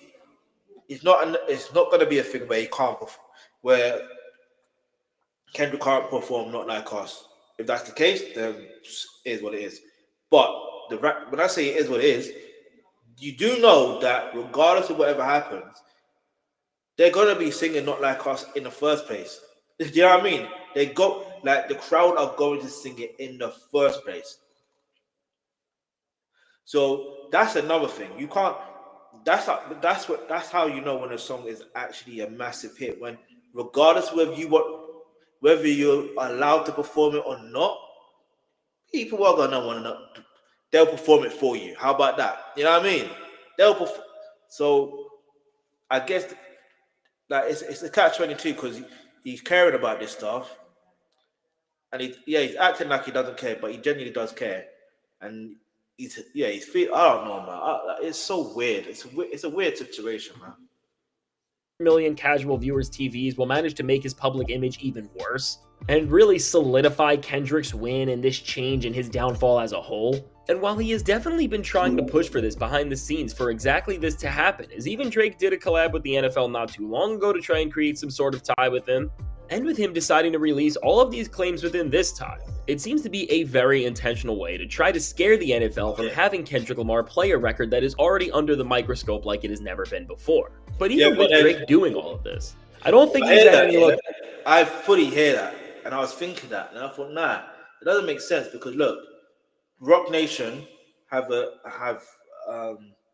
owned by Jay-Z, he was in the spotlight and under the microscope. But the NFL decided, no, we're still gonna literally rock with Jay-Z. Do you know what I mean?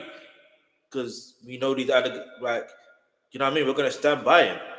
And the good thing about this, the good thing about it is, like, the NFL, I'll be honest with you, it doesn't seem like they care about certain things other than if you can make the money, you know what I mean?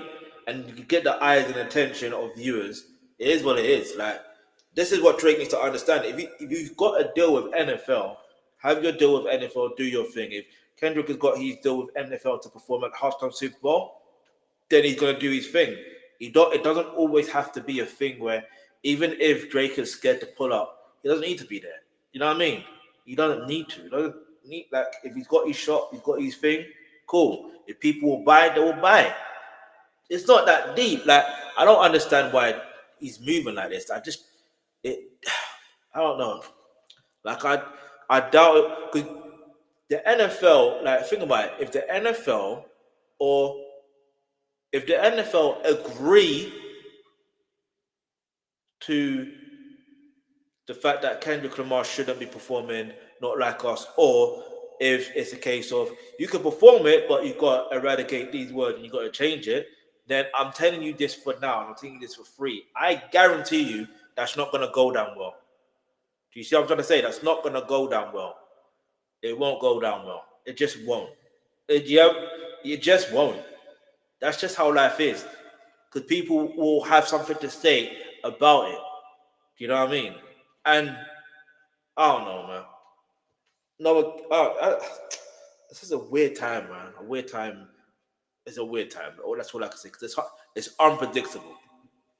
Look, doing this, as between Jay and Kendrick, who are both not on good terms with Drake, there is no way the people who curate the music for this thing are going to budge for Drake. And even if Kendrick has orders to not even perform the clean version of certain parts of the record, knowing Kendrick and knowing the moment, it's gonna play. And no matter what verse we hear, or even if it's just the hook, the moment will be clear and the message will be sent out. But now, while the rest of the world is going to be celebrating hip-hop greatness and everything Kendrick has done when the Super Bowl happens, there's going to be one person who is waiting on this opportunity to do the most disgusting and vile thing that somebody who has ever classified themselves as a lyrical competitor ever has. Because when it comes to Drake and just the sad state that his entire career is in, really between the Grammys and then the Super Bowl, for these pathetic victim mentality driven suits that he loves throwing out more than actual music at this point. These two events for his narrative will add to whatever he is going to try to build up and ultimately say that Kendrick Lamar has done to him. And if you thought that Drake playing the victim in this first suit is bad, just imagine how much Drake is going to whine here and stretch every single second of reality when he can try and position Kendrick Lamar's performance to over 100 million people as something that was all made to end his career. And now from this, and again making this bigger narrative that he is falsely trying to push all of these people and major entities being against him, to even all the other stops he is going to pull out in this time where, again, Drake has set the standard and precedent that he will just do about anything to try and save his own fragile ego from ever facing the truth that he lost in this rap beef because Kendrick just prepared more and is a more skilled MC. And now, right in line with all the moments we have already witnessed, this would really be the finale of how far Drake can go in what is by far the biggest downfall we've ever seen from a rapper. And now what's also important to note here and really adds context into where Drake's head may be at, is first that Kendrick Lamar has a short-term deal with UMG, which means that he will fully be independent after a few more albums according to Drake in the first place. And the reason why this is important is that when Drake made his first petition, UMG did tell him that if he has a problem with Kendrick and the song he made, he should go after Mr. Duckworth directly. And depending on how everything goes with them... And that's true. You should go after them directly. But again, I just don't see that happening. I could be wrong, but I don't see that happening. Otherwise, he would have done it in the first place. I think Drake is genuinely scared of Drake. Sorry. No. That's definitely wrong. I think Drake is definitely scared of Kendrick.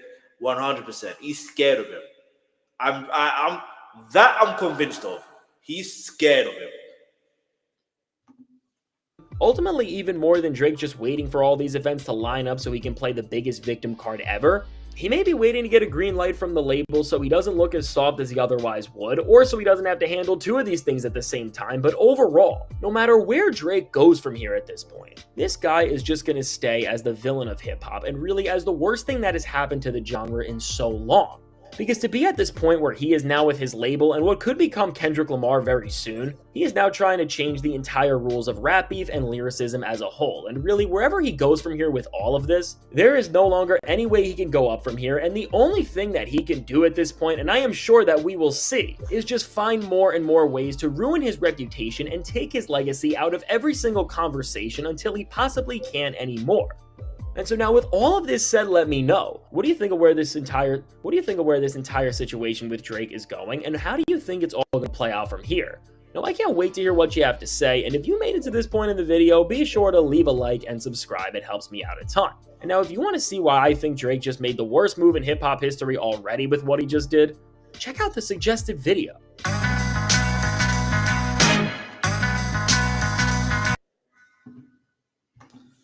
Yeah, so my thoughts. Let's see what people say in the comments, though, because I'm curious to know something. Yeah, I need to watch that as well.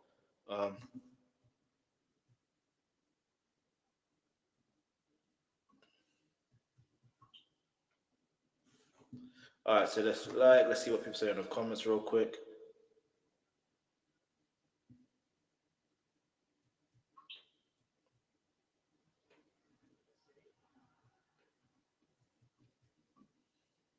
All right, Kendrick was right. We're watching the. No, he's right about we are, but I think that alludes to Diddy. If I was going to say anything about that, that's what I believe. I could be wrong, but it just seems so the timing of that. But yeah, F rap, bro. This is a lifelong battle with yourself. Someone get Aubrey a tuna bagel and wine spritzer and tell him to calm down. And that's what I'm going to put. Someone else put exactly what I was going to put, so I'm going to remix it. I'm going to say it clearly shows that Drake is unbothered by this. And the joke is UMG dissed him as well. So he needs to I put the joke is UMG. So I'd rather just say, What should I say? What should I say? What should I say? All right, it clearly shows that Drake is unbothered by this, right?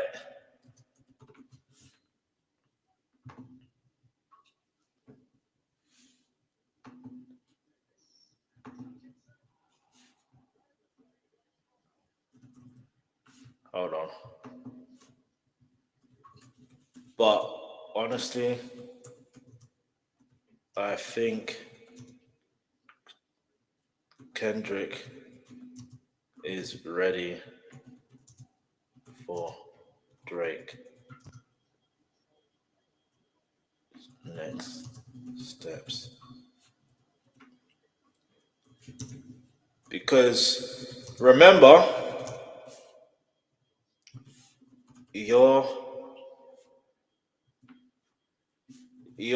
not as calculated. Hold on,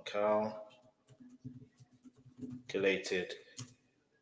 You're not as calculated. I can even predict your angle.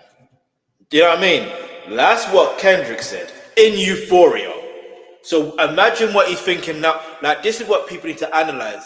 So that's what I'm thinking. That's if it is gonna go to a lawsuit, trust me, believe if it does go to a defamation lawsuit against Kendrick Lamar, to best believe Kendrick is ready. Like, fully ready. You know what I mean? And I do believe UMG would fully back him. Do you understand? Financially as well. Do you know what I mean? Like, obviously, you have to pay for your own lawsuits here and there, but it's the thing of, hey, listen, Drake is just in, I don't know. Let me put something. I can't spell it.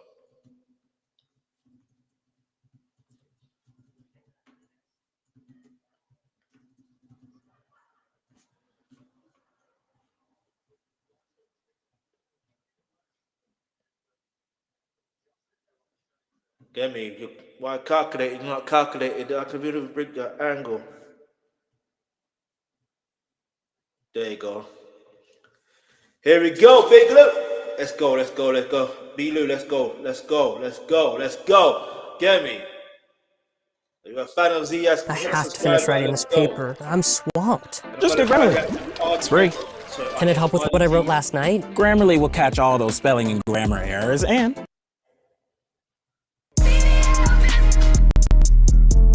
what the fuck this nigga coming for the goat? Alright, listen. If you're a ZS fan and a B Lou fan, hit that subscribe button. Do you know what I mean? Let's go. Come on. Do you know what I mean? Come on.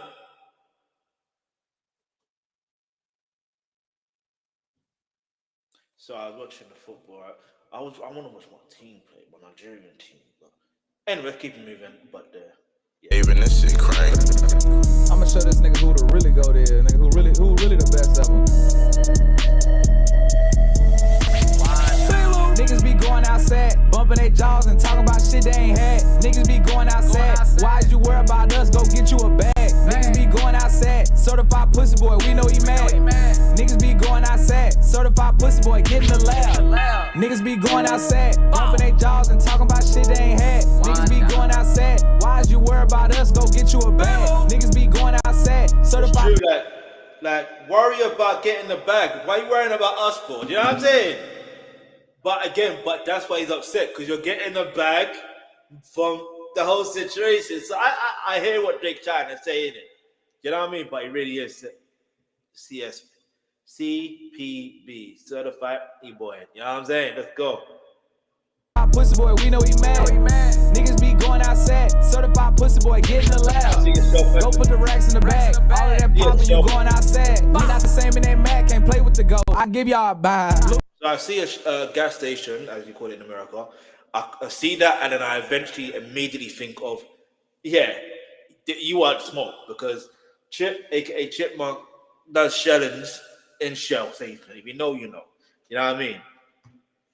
Look, Louis Walker, the force got my back. Spaceship, this foreign hit different. Whole bunch of rappers, me eating Lou Tip on a suit. Niggas be cornering me, nigga. Ripping as much from my back. Look back in this mo, turn me up, this shit slap. Planet Earth is not safe, this bitch under attack. Don't trip out of cop, already heard if he mentioning Shaq. Niggas been federal, niggas bisexual. Knew he wasn't cut. Niggas took a knife to their butt. Niggas be going outside, bumping their jaws and me eating Lou Tip on a suit. Niggas be cornering me, nigga. Ripping as much from my back. Look back in this mo, turn me up, this shit slap. Planet Earth is not safe, this bitch under attack. Don't trip out of cop, already heard if he mentioning Shaq. Niggas been federal, niggas bisexual. Knew he wasn't cut. Niggas took a knife to their butt.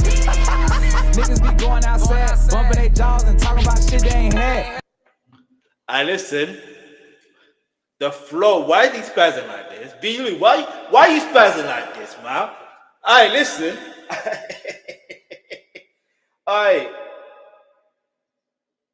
Sorry, I'm watching the football in there, and it's yeah. My team plays tomorrow still. Man, let's get moving. Niggas be going outside. How'd you worry about us? Go get you a bag. Niggas be going outside. Certified pussy boy, we know he mad. Niggas be going outside. Certified pussy boy, get in the lab.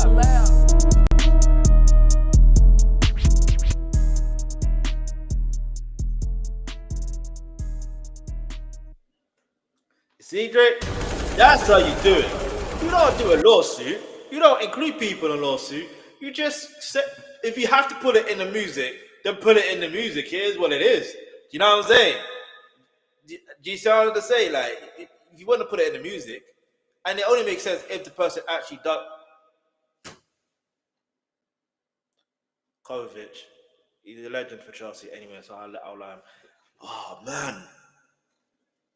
Man City are back. Welcome back. And then Chelsea got them off to Wolves.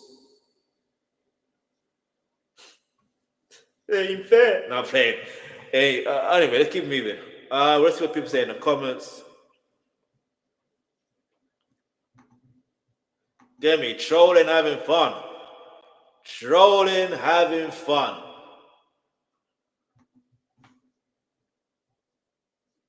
This is what I'm going to react to as well. Let me see if I've got enough time.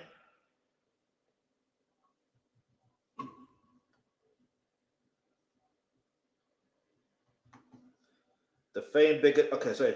Took a knife to me with the BBO Drizzy sample again is amazing. This finna trigger Drake because of how fast the track was made. PTSD for bro. This man really said, can't play with the GOAT. I'll give you a bar. Like, this is what I'm saying. He's spazzing, bro. Like, nah. He's spazzing. Like, Aubrey Graham has 24 hours to respond in a rap this. Not a lawsuit.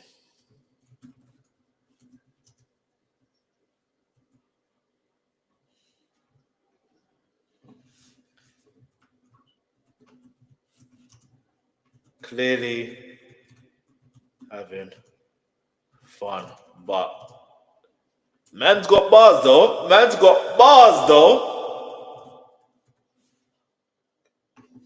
You know what I mean? Man's got bars though. Let me see how much time I've got left on this stream. I don't think I have.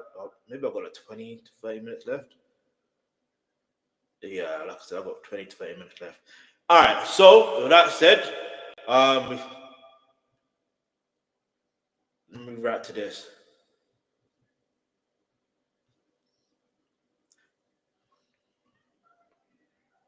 Numbers that they work together to fix the numbers. See, this is what do I do? I'm gonna react to these last two things. Here's what it is. So the Aubrey pack out end of Drake. This is going to be very intriguing to watch. Let's go. Yeah. BBL Drizzy. BBL Drizzy. Hey, let's go. You know, it's like we saving the world. Like, you take Drake and Lucian out, that just alters everything, because that's such a control thing they had, the algorithm, the way that they work together to fix the numbers, that they work together to fix the numbers. Fix the numbers. They work together. Fix the numbers. Warning. This video is for comedy purposes only, so loosen up. None of this is factual, just widely opinionated jokes served extra spicy for your entertainment. It's satire. And me reacting to this is only entertainment, plus educational, plus comedic. Because you know I like a good comedy now and again. Alright, so that's why I'm reacting to it. And that's what I'm trying to say for all intent purposes. Alright, let's go. It's cringe, and it's all good fun. If you're sensitive, overly emotional, or the type to clutch your pearls at the slightest hint of humor, this is your cue to exit. Nah, seriously though, get out. Save your tears, because they're not welcomed here.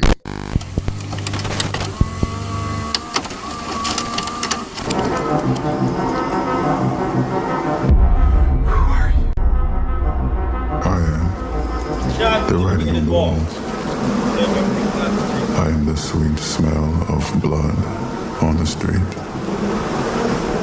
The buzz that echoes in the alleyways. They will say I shed innocent blood. You are far from innocent, but they'll say you were. That's all that matters. What's going on? What's going on?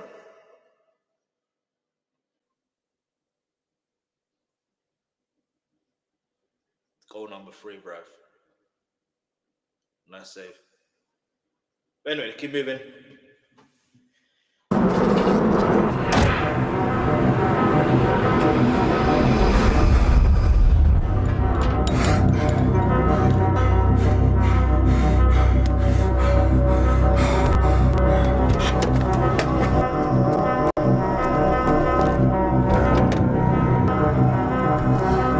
Why do I recognize this scene? Where's this from here? I recognize. Where is this from?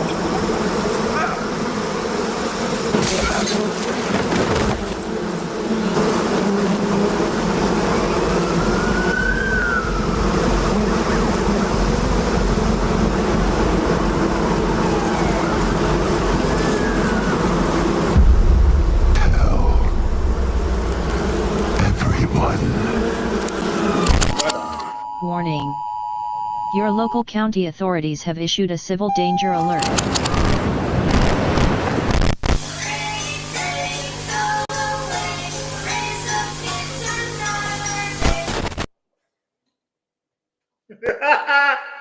Hey yo! Nah.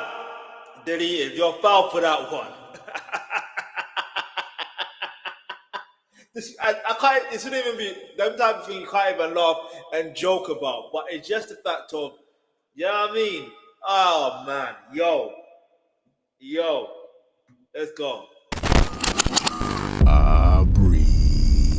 Hip-hop first official Karen. Honestly, I would like to retire the name Karen and replace it with Obs. Aubrey or Obs. No more Karens. Well, the Drake era is officially over. This bum tried to name all the pop artists that Kendrick collabed with, like you ain't over here collabing with the police. This 69 God, you out here telling. You really telling. You is telling for real. Drake!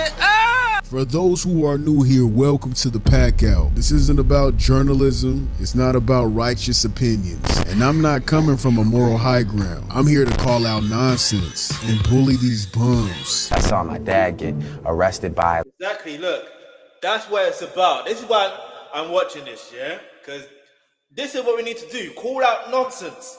But let's keep it moving because obviously time and all that. Let's keep moving. Make sure you hit the subscribe button if you haven't already. Hit that like button. Do you know what I'm saying? Let's keep it moving. Let's keep it grooving. Let's go. By like a SWAT team at the border, you know, for trying to cross over. I've seen things that didn't make me happy. They were character building. And that's why I think people in the hood can still connect with what I'm saying. What? Even though I'm not saying, yeah, and I got crack in my pocket, because that wasn't my struggle necessarily. Many months later. Making hit. See making hit. Michael Vick, like I never heard. Bro, what are you talking about, man? Did the race so much times I had to fix the bumper. Are you crazy? Did your plug show you 30 glizz in the fucking condo? Where? What exactly? You guys never been nowhere. You guys never been 4 yard ice, none of that. You guys... It's just clip real. Nah, hold on. time out. Is this clip real or is this from an acting? Like, you know, like, because Drake is an actor. We know Aubrey Graham is an actor. So is this a scene from a movie or a TV show or something? Let me know in the comment section below. Because what? Nah. Hey, let's go.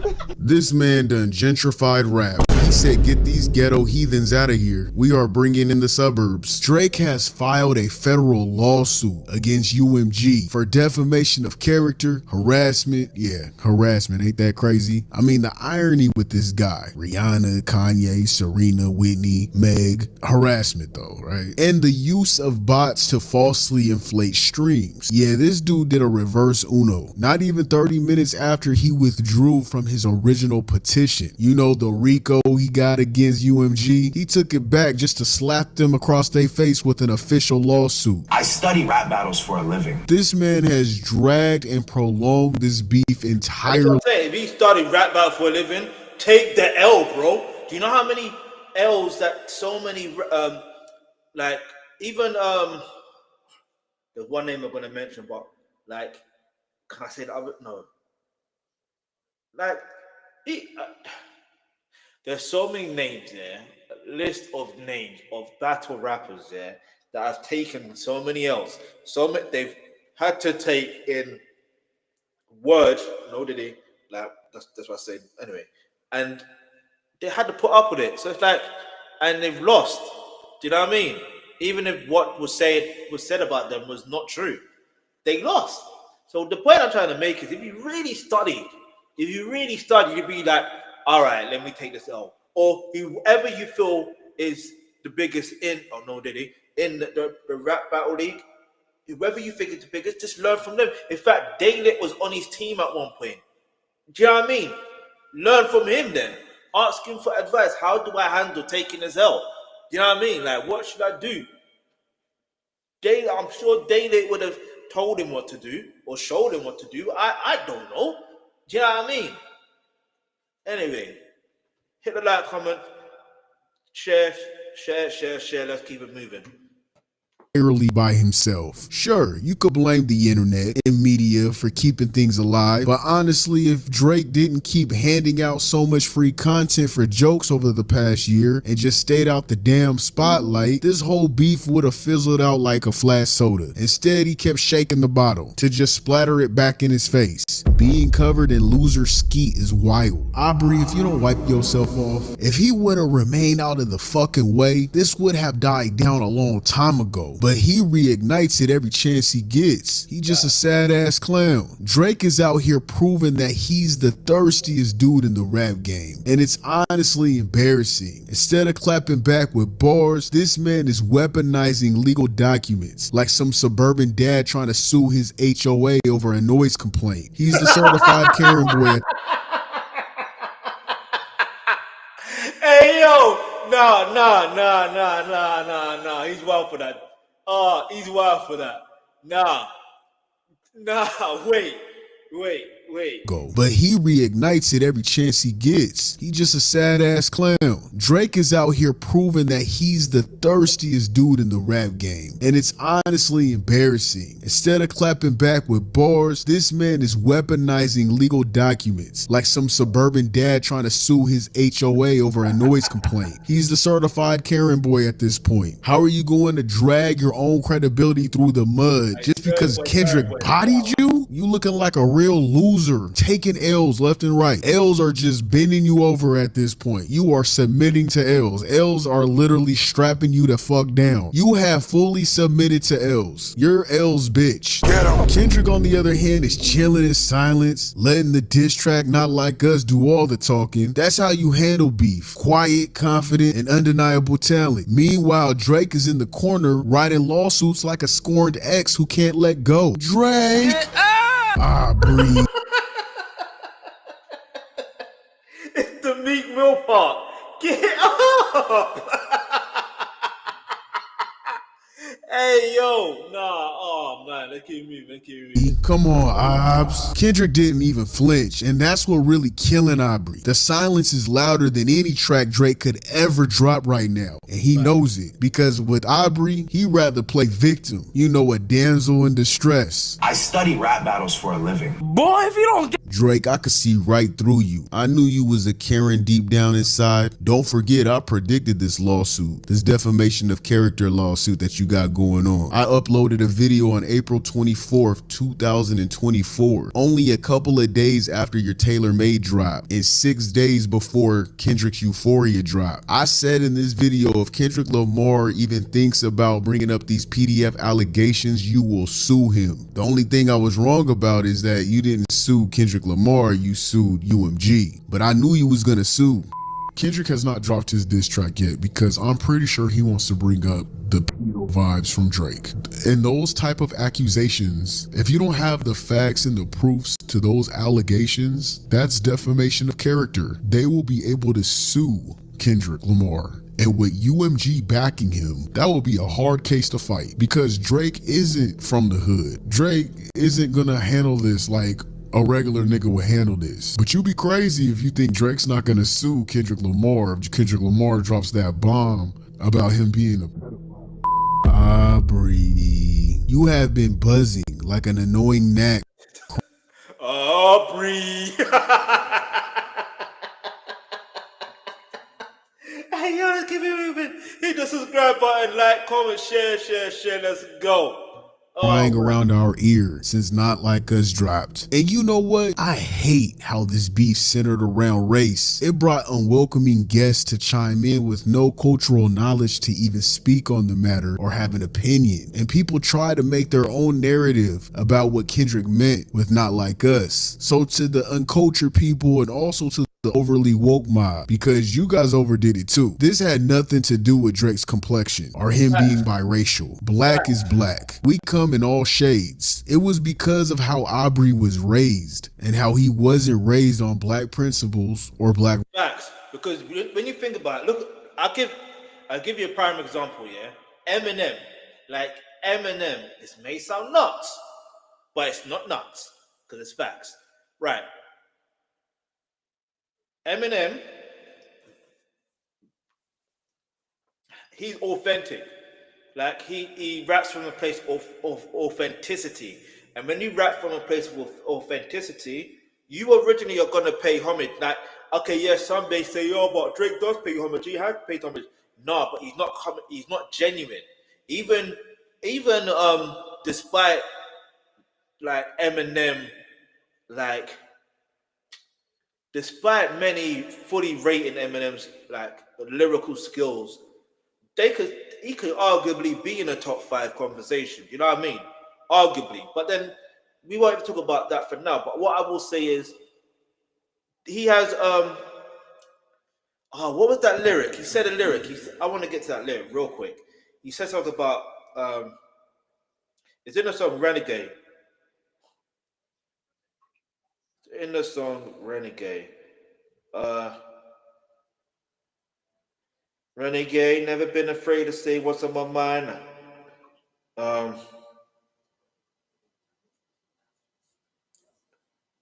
right, cool.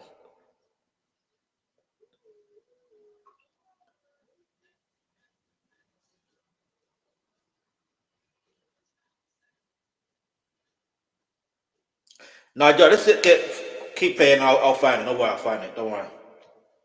black morals or by a black man. He put on a persona and used black culture just to later mock it. Aubrey moves like a scorned white woman.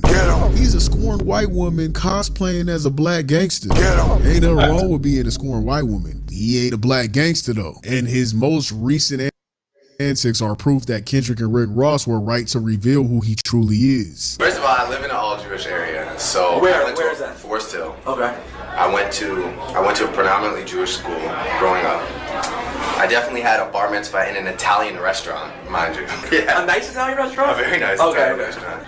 The song of the night was Backstreet Boys' I Want It That Way. And what you're doing with this lawsuit. I said it before on the other stream.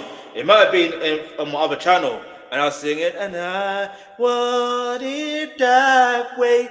Tell me why ain't nothing but a eye. Backstreet Boys, the Blackstreet Boys, they ran the 90s, you know. Well, there's a lot more of artists and groups in the 90s as well. Don't get that twisted. But Blackstreet Boys and Backstreet Boys, are you crazy? Listen, but this is what I'm gonna say. I can say that from a place of authenticity and still be myself and not try and be, you know what I mean? Even if I learn of different cultures and stuff like that, I'm still gonna do it from a place of authenticity. The same way I react to K-pop music, and then I could be like, oh, that person reminds me of so and so. Do you know what I mean? I can do that because I'm coming from a genuine place of authenticity. But anyway, let's keep it moving. But actually, anyway, let's go.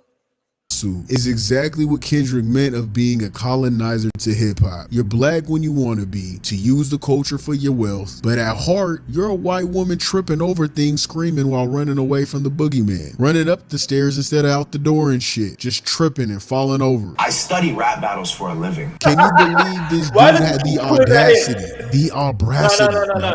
Why does he keep inserting that clip in? I study rap battle for a living. I can't believe that clip actually exists. It actually genuinely exists. That's not AI.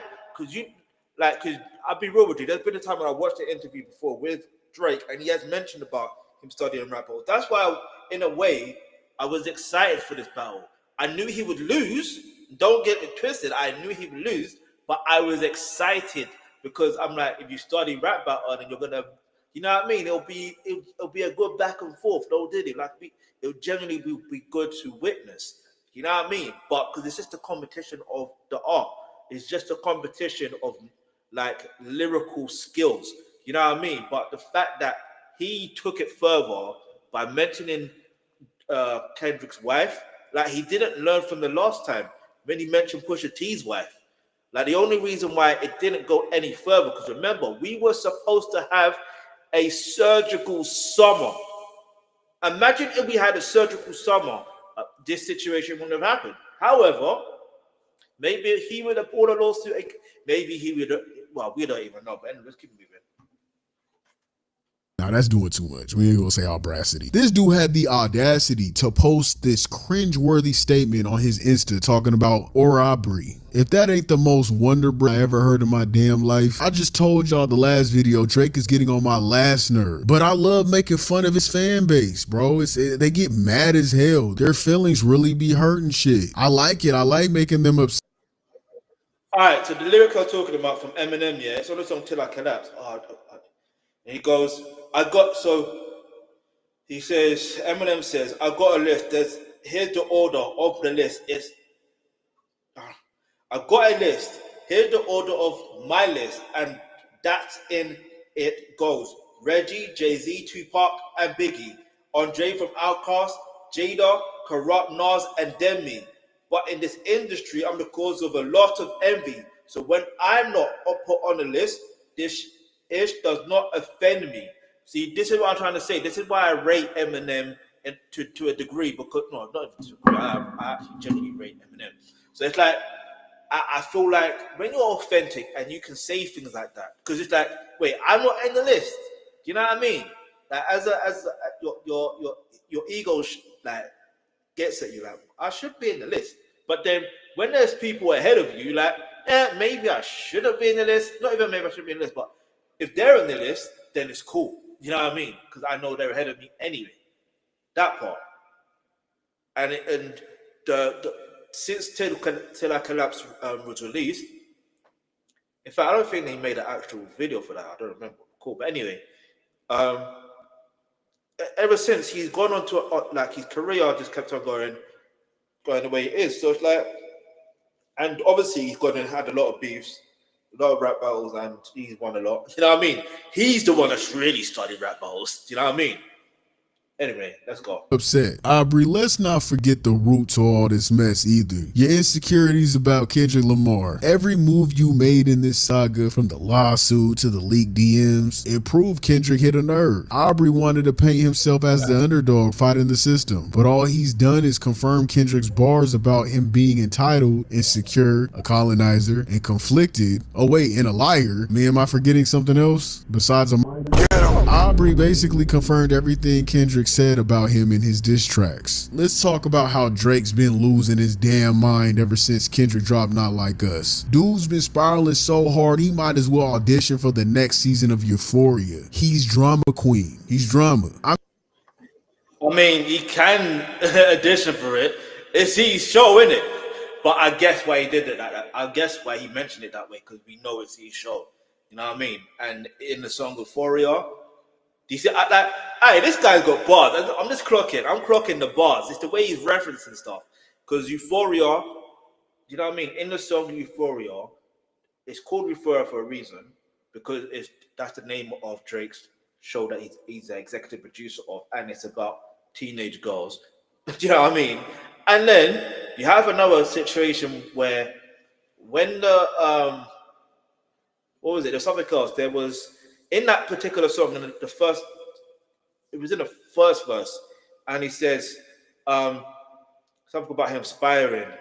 You know what I mean? You're moving just like a degenerate. You know what I mean? Like, he mentioned that he inspired him. The famous actor we once knew inspired him. Inspired him. And it's like, it's so interesting how some people used to think, not even think. I remember watching reaction videos to that particular song, to that diss song. I remember there were some people be like, that's not it, it's not it, it's not it, it's not. But I was listening to it, I'm thinking, nah, you're not hearing what I'm hearing though. You're not hearing what I'm hearing, because it doesn't make sense for it to be weak. You know what I mean? Like, the lyrics now hit hard because now everything has come to pass. He literally inspired him. He's not calculated. You know what I mean? He is master manipulator. Because look what he's trying to do. He's trying to manipulate the situation. Anyway, let's keep it moving because I want everything. I mean, every time this man opens his mouth or files a lawsuit, it's like he's handing Kendrick another trophy, revealing how much he's really not built like that. The champagne poppy turned into a watered down mimosa. That's gotta be tough. This dude withdrew from his lawsuit with UMG just to file a defamation lawsuit the same day. I can't make this shit up. He had no case with the first lawsuit. So now he's going full Karen mode and complaining to HR about being called names. He's literally saying, hey, they teasing me. Help, help. I study rap battles for a living. How can you guys even listen to Drake after all this whining? It's cringe as hell. It's sad. It's pathetic. I don't get it. I don't get how you guys could even listen to this dude now. So Not Like Us dropped, and Drake's ego has been in free fall ever since. Kendrick left him in lyrical shambles, and instead of hitting the booth to fight back, Drake ran to the courtroom like it's Law and Order and some shit. You for real cried at your house. Nah. That artwork is cold. I'm using that for the cover art of this video or another video. No, in fact, I will use that for my artwork for when I go through the actual the stream of when I go for a stream, going through the actual analyzing the full lawsuit, yeah. But anyway, let's keep it moving because I actually have a copy. Like, it would have been nice if, like I said, the top music attorney could go through it, line by line or page by page or whatever. But yeah, it is what it is. We move. House at this point. Lil Yachty lied. He didn't give a fuck. He was genuinely unfazed. That shit didn't bother him. You're bothered as hell. You really bothered. You were obviously in shambles. It devastated you. It absolutely crushed this man's whole identity. I study rap battles for a living. But come on, Obs. You're suing for a song that claimed you were into minors because of a video of you groping a 17-year-old girl in 4K, texting a 13-year-old Millie Bobby Brown. We just texted each other the other day and he was like, I miss you so much. I was like, I miss you more. Yeah. You and Drake. And do you know what's wild about this, yeah? In the Heart Part 6, I need to pull up the lyrics. In the Heart Part 6, I'm sure Deleted is going to get into this. He's going to mention it. In the Heart Part 6, yeah, by Drake, yeah? Where is it? Let me get to it. Heart Part 6. Like, he mentions, let me get to it. BBL prison. That tune is on my head, bruv. BBL prison. Listen. Oh, man. BBL prison. BBL. Alright, listen. Oh, man. I do not feel sorry for that guy, man.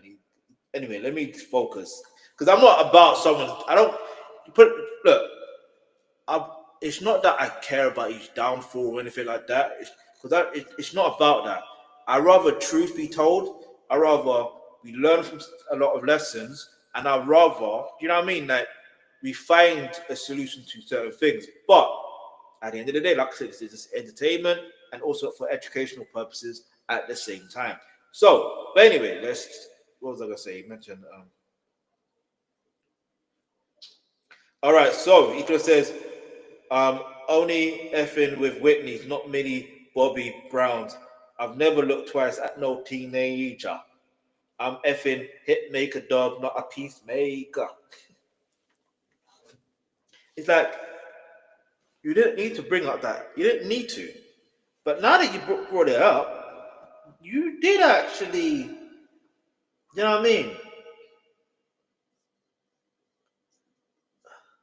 And then the other thing he does mention, yeah, in this the Heart Part 6, he says something really strong, like wild. He said there was something else. See, look, we'll get into it. I'll mention in a minute. Drake, that's awesome. What advice does he give you? Like, what does he say? About boys. He helps me. What? Yeah. He's great. He's wonderful. I love him. What's his advice with boys? You know, that stays in the text messages. I met Drake in an Australian hotel. I was touring and he was touring too, and he was such a fanboy and I was such a fangirl that honestly we text all the time now. He helps me with everything, like just life lessons, and we went to dinner afterwards and we had dinner the next day and then we met in Sydney. Where she confesses herself that you were texting her you missed her when you were in your 30s and she was 13, allegedly. Not to mention you taking pictures with a 60-year-old model just to turn around. And this in my reaction video to Not Like Us, I mentioned some of these things. Do you understand what I'm saying? So if Deleted has brought some of these things up in this, again, it is what it is. Like, no, in fact, I mentioned it in the Heart Part 6 just to say, nah, you are lying, bro. You know what I mean? You're lying. But where is it? So he says, I've never been with no one underage, but now I understand why this is the angle you're really messing with. And then he mentions something else. There was something else that he said. There was something that didn't sound right.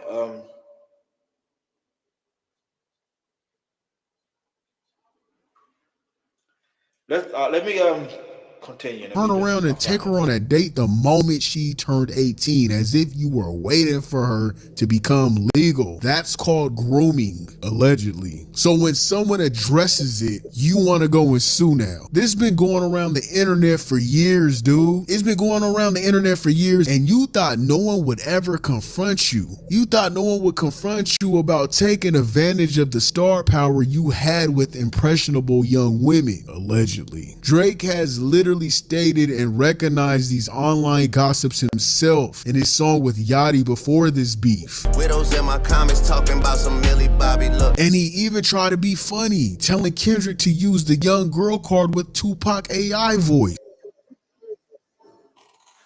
Do you see what I'm gonna say? He asked for this. You know what I'm saying? Talk about him like young girls, that's a kid for me. Yo, that's that nigger, yo, that's that nigger, yo, that's that nigger.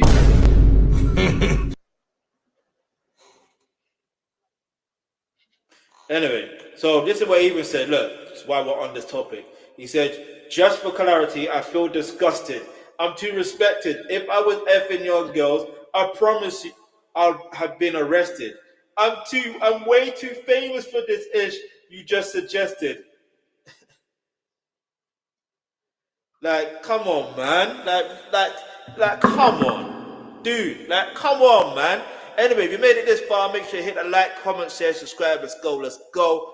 But yeah, man, this is just proving. I'm glad I reacted to this because I only just saw it. So I'm like, let me react to this. Let's go. Bitch, I see what you did there. I know. Drake was well aware and insecure about these allegations way before Kendrick said anything. And when Kendrick warned him, not only with the album title of Euphoria, but also in the beginning of the song. You make music that pacify 'em. I can double down on that line, but spare you this time. But don't tell no lie about me, and I won't tell truths about you. Instead, exactly. Don't tell no lies about me, and I won't tell no truth about you. That pacify line, again. See, this is why I say people need to pay attention to lyrics. But if you don't pay, the thing about Kendrick here is sometimes for some people to really, really understand these lyrics, you really have to sit down and listen and be like, wait, this is what this actually means. You know what I mean? And then sometimes it's a case of maybe it's blatant, but it's not as blatant because the event hasn't transpired in a way that resonates with you yet, or it's hard to explain. The same way he's spiraling now, we actually are seeing how he's spiraling. You get it? And in the same way he mentioned about don't tell no truth. So is it don't tell no lies about me, and I won't tell truths about you. He lied about Kendrick, so therefore he said, fine, I will tell truths about you. Then not only did he do that, guess what he did? He said after Family Matters, even in a song like Us, what did he say? He actually said, family matters isn't the truth of the matter. It was God's plan to show you the liar. Let's go. Instead of listening to this warning, Drake would then take the opportunity to defame Kendrick himself in Family Matters, ignoring the warnings, and after that, it's history. I study rap battles for a living. Drake acts like he's cut from the same cloth as hood niggas, but this man is polyester. He the knockoff version. He's a white woman cosplaying as a black gangster. You don't see Jay-Z suing Spotify because Nas out-rapped him in 2001. Real ones let the music do the talking. Did the race so much times I had to fix the bumper.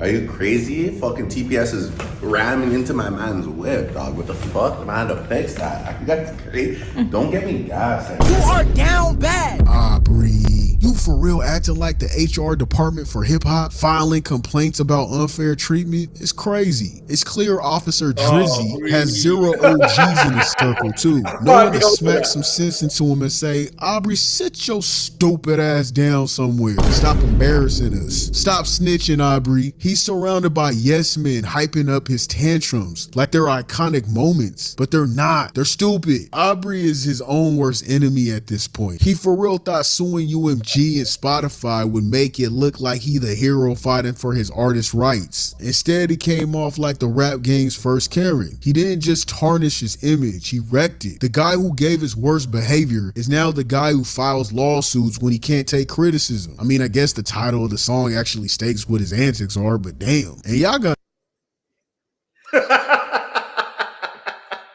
Hey, yo, this guy, yeah, I need to react to more of his content. I can't even lie.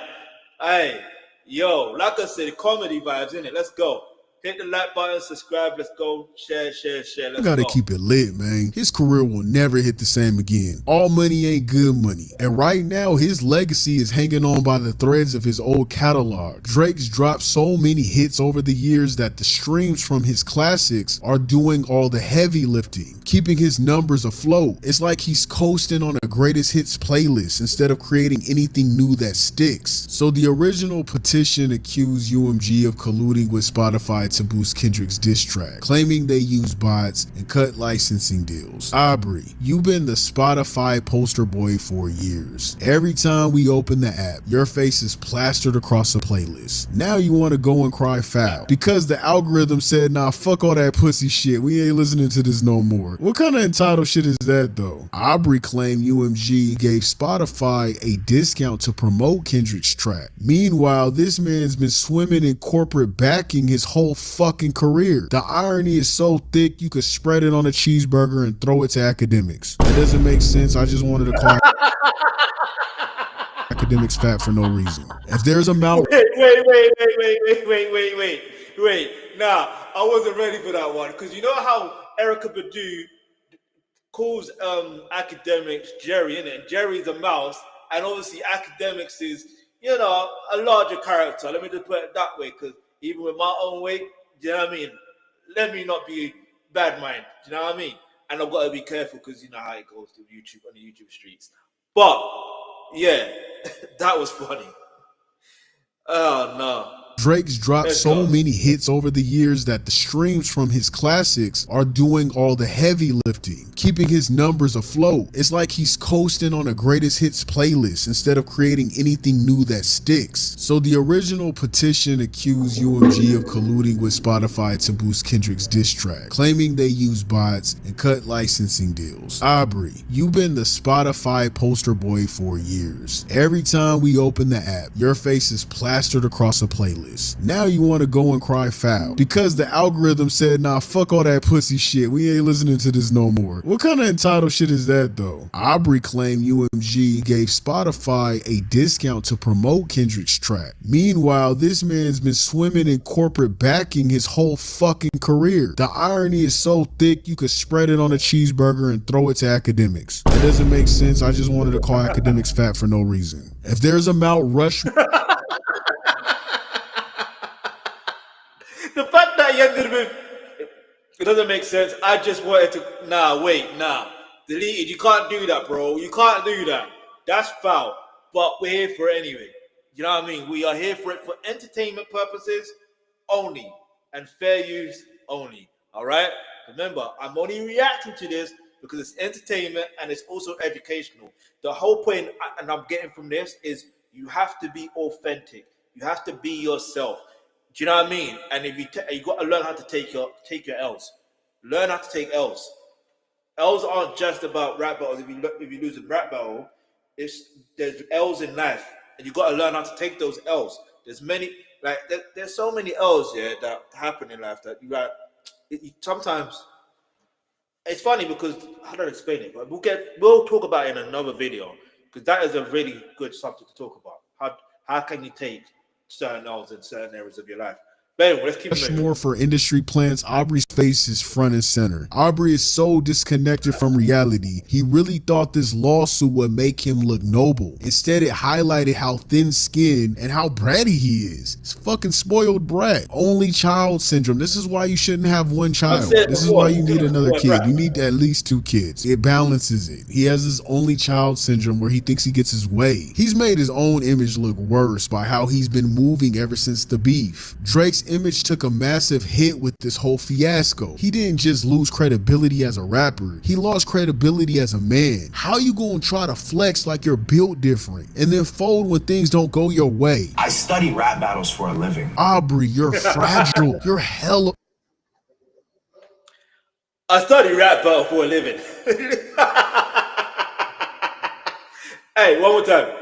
I study rap battle for a living. You're fragile as fuck. It don't make no damn sense. This lawsuit isn't just gonna fail. It's exposing Drake for the desperate, petty, and insecure person Kendrick said he was. Every bar Kendrick spit about him being fake and performative now reads like a prophecy. And Drake didn't just prove Kendrick right. He give rap the evidence and hand delivered it. Aubrey, stop whining and make better music. Kendrick's not out here suing his label every time he gets overlooked or every time they call him K-Bot. He's dropping bars that make us think like, damn, maybe I should go read a book or something. But you're dropping legal motions and L's. It's weird. In the lawsuit, he lists various incidents that occurred following the conflict. He mentions concerns for his safety, having to pull his son Adam.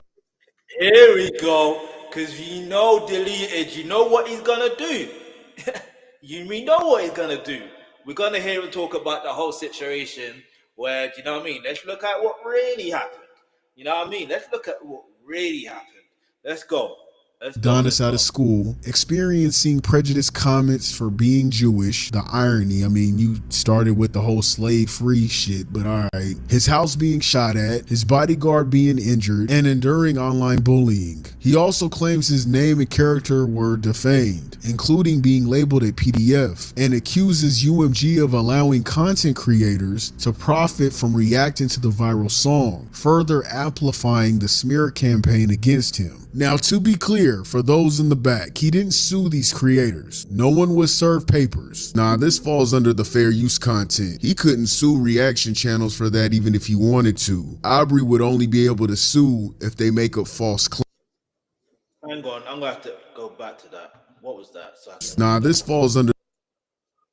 So fair use in content law refers to a legal doctrine that allows limited use of copyright material without permission from the copyright holder, typically for purpose like criticism, comment, news, reporting, teaching, scholarship, or research, where the use is considered transformative and does not significantly harm the potential market for the original work. This is determined by evaluating factors like the purpose and character of the use, the nature of copyrighted work, the amount and substantiality of the portion used, and the effect of the use in the potential market for the work.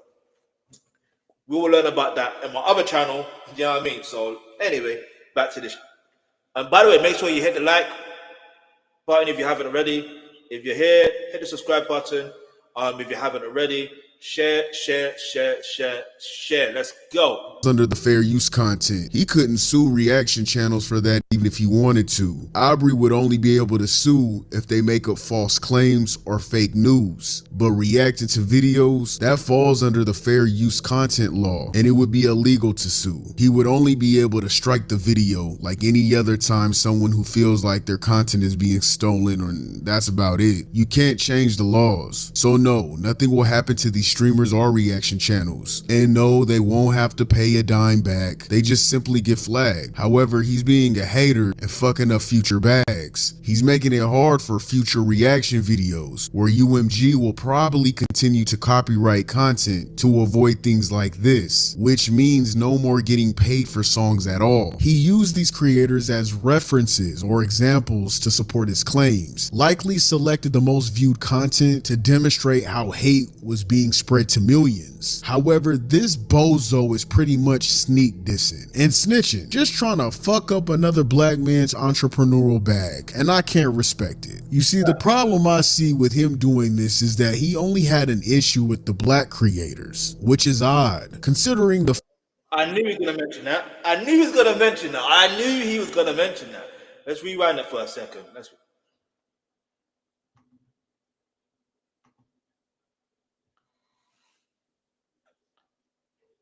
I predicted the score, and I can't even lie. to demonstrate how hate was being spread to millions. However, this bozo is pretty much sneak dissing and snitching, just trying to fuck up another black man's entrepreneurial bag, and I can't respect it. You see, the problem I see with him doing this is that he only had an issue with the black creators, which is odd, considering the fact that Matthew's unseasoned ass humiliated Drake in his Family Matters breakdown, because if counting niggas 37 times has any truth, that would hurt anyone's character. So that's defamation in itself, but yet you didn't list him. And I know you've seen it because Matthew was doing numbers. He was honestly probably the most watched YouTuber that was breaking down the beef, so there's no way you didn't see his channel. Drake basically said, black YouTubers made me look bad. And then he hit the court. Here's what I'm gonna do on another stream though. I'm gonna look at the top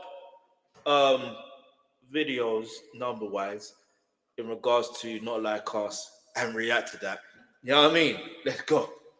I want to react to it. Let's go. Courtroom. I study rap battles for a living. Aubrey, how do you expect to stop the internet? That's like trying to sue people for breathing because they're inhaling your air. It doesn't work. Drake's lawsuit claims UMG intentionally removed copyright restrictions to let Kendrick Lamar's diss track thrive. So basically, the biggest artist of our generation is crying because Kendrick got a little extra shine. Kendrick's pen is so damn lethal, it got the boy looking for loopholes in the YouTube terms of service. That's pathetic. Aubrey's legal team is as clueless as he is, alleges that content creators couldn't legally post reactions without UMG's permission. Reaction videos fall under fair use, you dummy. You know that if you spend less time taking these sus-ass selfies and more time reading. Aubrey is accusing these creators of fueling the spread of Kendrick's track. It was a hit regardless. It didn't matter who reacted to it. These same creators reacted to your shit too. The legal filing has been ripped apart for its lack of understanding about how reaction videos work. The whole lawsuit reads like it was written by someone who just discovered YouTube yesterday. This is what happens when you surround yourself.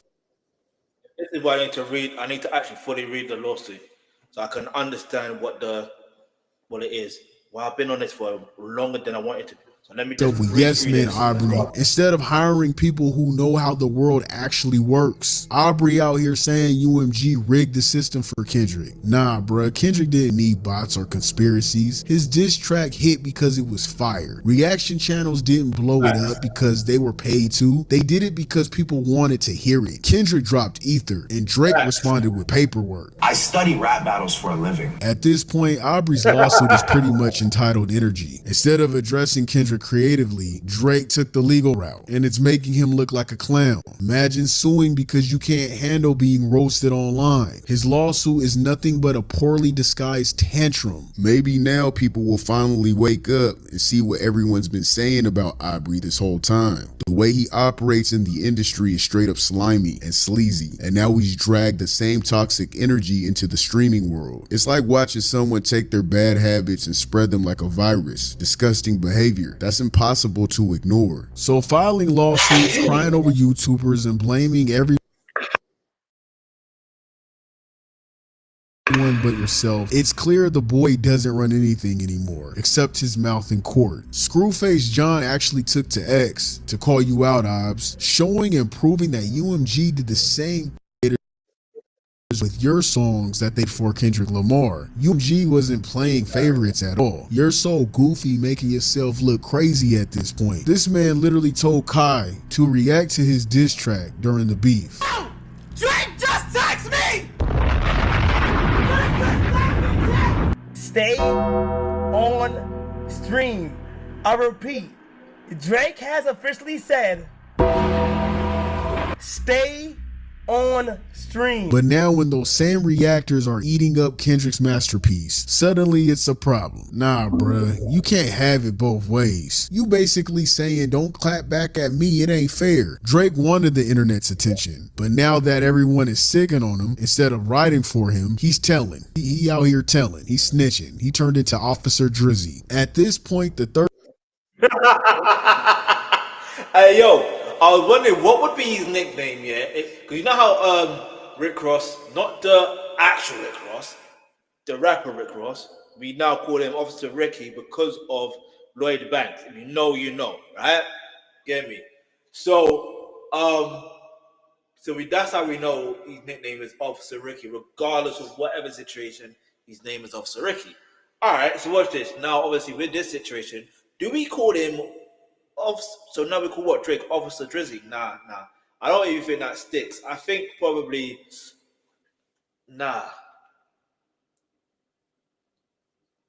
Officer Aubrey. Nah, that sounds too respectful. I mean, technically, when you think about the first name, so Officer Aubrey. Leave it out to the comments below. Let me know what you think. Or do you know what? Because he went to the feds, yeah, let's call him AUSA Drake. You know what I mean? Or AUSA Aubrey. Let's go.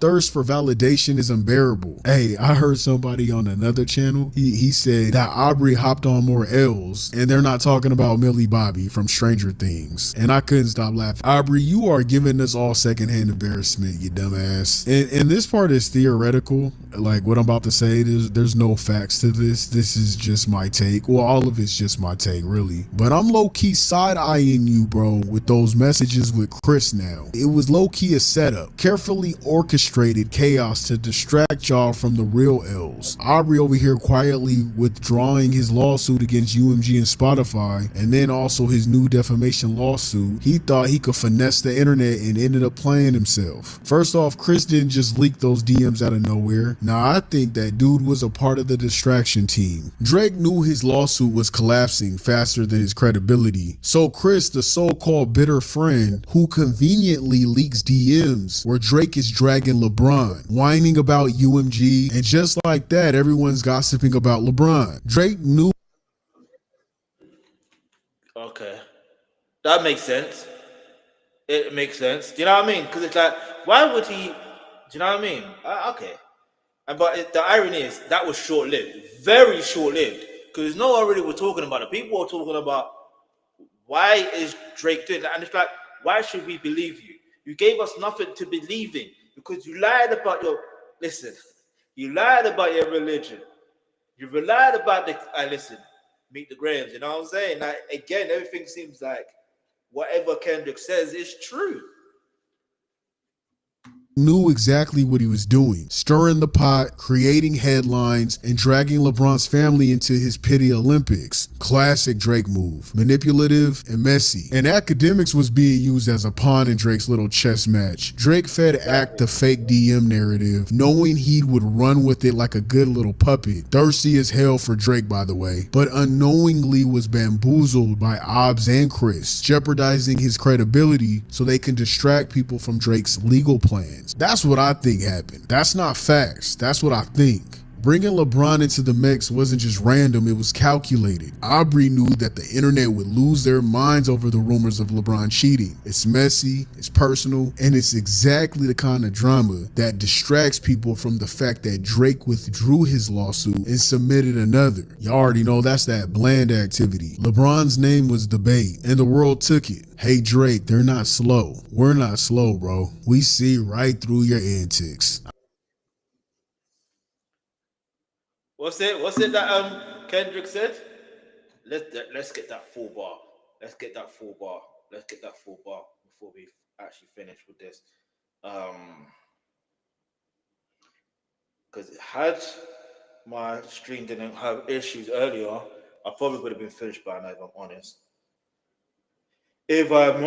But anyway, make sure you like, comment, share for more. Let's go. Yeah, man. Okay, he goes, the audience not dumb. Shape the stories how you want. Hey Drake, they're not slow. Rabbit hole is still deep. I can go further, I promise. Ain't that something B-Rat stands for? Nah, anyway. We won't go that far right now. If you want to listen to Not Like Us, you know what to do. Anyway, let's go. I'm not saying that's true, but that's how we reading you. Now, after all these lawsuits, everything makes sense why 50 Cent has been supporting you. Allegedly, back when 50 Cent was riding the wave of his beef with Ja Rule and being crowned the victor, he conveniently slapped that restraining order on Ja Rule and Irv Gotti. But here's what people don't talk about. 50 had a whole lot of luck on his side thanks to some perfectly timed chaos. Ja Rule and Irv Gotti were neck deep in a federal raid. The feds came for their label, indicting them on money laundering and other charges. Murder Inc. was frozen. No music, no moves, nothing. What do you think? Hear me out. I hear what he's saying, but this is different. This is why this is different. I mean, we're going to hear from 50 very soon. I just think what 50 is trying to do is he's trying to find out the perfect opportunity for him to also promote whatever he's got to promote. That's one thing.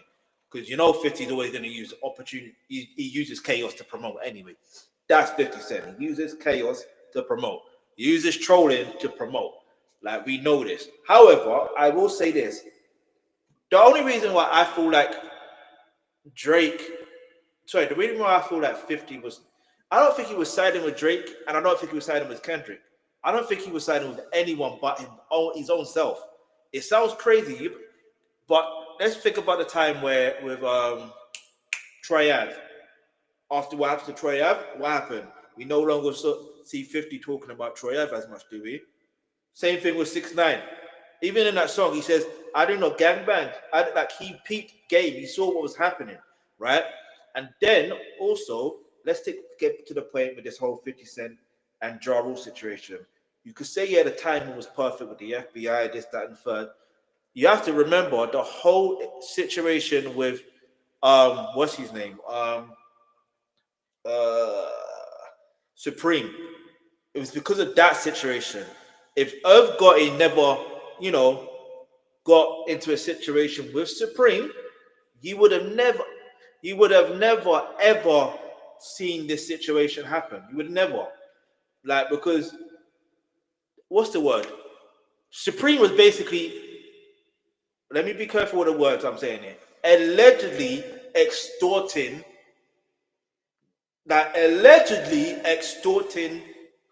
Irv. And Irv Gotti can paint it out, however he can paint it the way he likes. But it's clear. You know what I mean? It's very clear. This is why that beef started in the first place, because 50 wanted Supreme's help. He wanted Supreme's not help, but support. Because like, how are you using this guy as a money grab when we could be making money together like that? You know what I mean? That like, I don't think people really understand how the beef truly transpired. I don't know everything, but I understand something. And I'm using the word allegedly. Let me use the word allegedly. But also, one thing I will add as well, the reason the Fed were looking into Supreme in the first place, and that's what happened. You know what I mean? So I reckon we will hear from 50 very soon. You think the whole Jim, if he made people aware that Jim Jones is a rat, or we gonna make sure people will find out how much of a rat Drake really is? Do you know what I mean? And he will make it seem like, oh, I knew not to. Like, trust me, we will fight. We will not. We will not watch. What do you think kind of caused the decline in Murder Inc.? I mean, I think it was pretty obvious, you know, being federally indicted.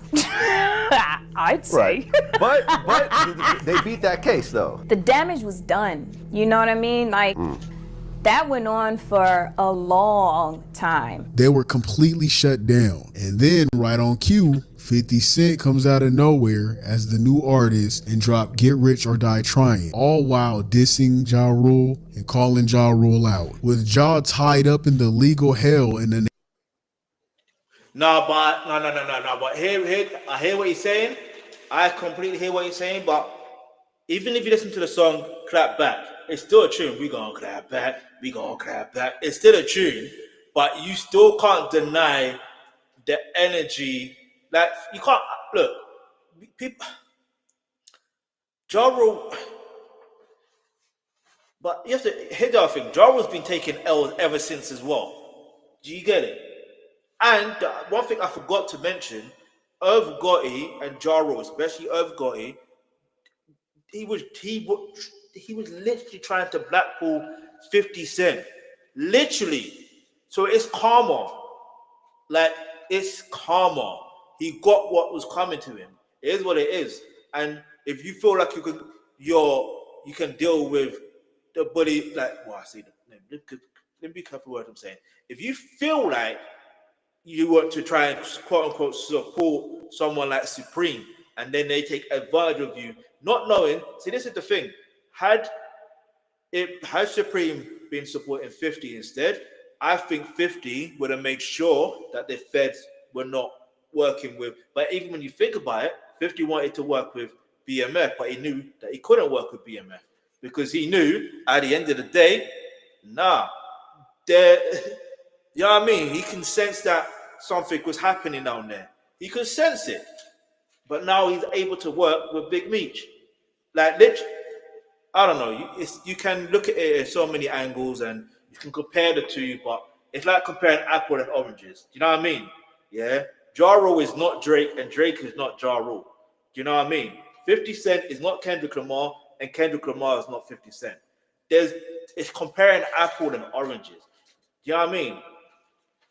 And able to respond, 50 Cent had the stage to himself. Add in that restraining order to keep Ja Rule quiet, and boom, 50 controlled the narrative. While Ja Rule was forced into silence, 50 played it loud and in your face and making it look like he was winning the war. It wasn't just beef, it was strategy. Timing, legal drama, and a little finesse let 50 flip the script and make the public believe he came out on top. Allegedly, of course. But that's another story. But it seems like Drake got inspired from that. Alright, if you guys made it this far into the video, make sure you drop that demon emoji. Let me know that you've been here with me this entire time while we pack out Ives. I can't feel sorry for Aubrey. I get why some of y'all want to understand his feelings, but I can't. All the subliminals he's done throughout his career, not just with Kendrick either. He stole from his own artists, The Weeknd and Tory Lanez, who both had open beefs with him in the beginning of their careers because of this. That's why Tory looked weird as hell, teaming up with a guy that he once beefed for the same reason that all these artists are calling Drake out on. It's weird. You're weird. And let's not bring up Future and why he started dissing you in the first place, Aubrey. It wasn't over a female. It was because you were pillow talking to a female that Future was also smashing, and she would run back and tell him everything you would say. Not only that, Aubrey would make a song called What Would Pluto Do and masked this song as a nod to Future, but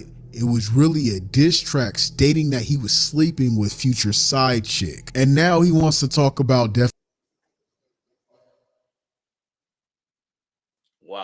of character when he dragged Kendrick's wife, Kendrick's kids, and other family members into this beef first, lying saying Kendrick's kids aren't his, saying Whitney cheated with a bodyguard, calling him a wife beater. You said all this first, Aubrey. You mentioned harassment like you didn't harass people, like you weren't harassing Rihanna every single album you've ever created. And I'm gonna say that again, you've harassed Rihanna every single album you have ever created. Doing a video breakdown on all the songs and situations of you talking about Rihanna lyrically, it would take so long to make because it's on every fucking album. You did the same shit with Kanye. If Kanye wasn't a feature on your album, you were dissing him on your album. From the beginning to present day, you have stalked and harassed Rihanna and Kanye West lyrically. You have harassed Serena Williams and talked about her marriage, calling her man a groupie, her husband a groupie. You're always coming for someone's wife or family. It's weird. Dennis's neglect did a number on you. Growing up in a broken home left you feeling like you didn't belong. Being raised by just your mom in a community where most households had both parents made you question your identity. It cut so deep, it gave you imposter syndrome. So bad that now you're out here obsessing over wrecking everyone else's family. Whether it's spinning lies or straight up paying for women to cheat on their husbands, you've turned your pain into a twisted hobby. Instead of healing, you're just projecting your own insecurities onto the world, one messy situation at a time. Collecting.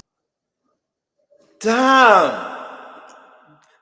If you thought Meet the Graham was not even bad, it's good, obviously. But if you think Meet the Grahams was deep and psychological, this is mad psychological. Hey, I hear it though. Let's go. 42 engagement rings as trophies is psychotic behavior. What human being you know proposes 42 times? And let's just say you never went through with it and you just bought the ring on some spur of the moment type shit. It's the fact that you wanted to marry someone 42 times and to keep them as trophies is insane. That's like a serial unaliver who would keep their victims trophies. It's weird behavior. Aubrey, it's clear you're in search for the love you never received at home. You act like your mother's love wasn't enough, and that's selfish, Aubrey. Listen, if Obbs would have stayed out of sight and remained silent this entire year and kept it in the booth and dropped a surprise album the same week as the Super Bowl, that would have been legendary. It would have been historic. He should have got the same writers who wrote that verse on the Meltdown track, because honestly, why didn't you call them anyway for the beef? They had you gassing. It could have been a crazy game-changing moment for hip-hop history, but a missed opportunity if he remained quiet all the way up until this point and just dropped an album. But he missed that opportunity. I study rap battles for a living. All right, enough of all that. This is the part where my words is gonna speak to your soul, Aubrey. Aubrey, this will forever taint your career when it comes to the greatest list of all times. Your stats alone should have secured your spot. Your hits would have made sure of it, without a question. But the lawsuits and the constant victim playing during the biggest beef in hip-hop history, that's what's erasing you from the top 5 conversation. And let me keep it lit. Whether people want to admit it or not, Drake had a long, respectable run to be considered in anyone's top 5. But now, not so much. If anyone even dares to say that, it's gonna turn into a comedy show. Because who's putting Officer Drizzy, the crybaby snitch, in their top 5? No one wants to champion the dude who folded under pressure and cried to the courts instead of handling business in the booth. Whether you believe it should be authentic writing or not, we're talking greatest artist of all time. It couldn't be me. Congrats, Drake. You officially made yourself the punchline of your own legacy. You're done.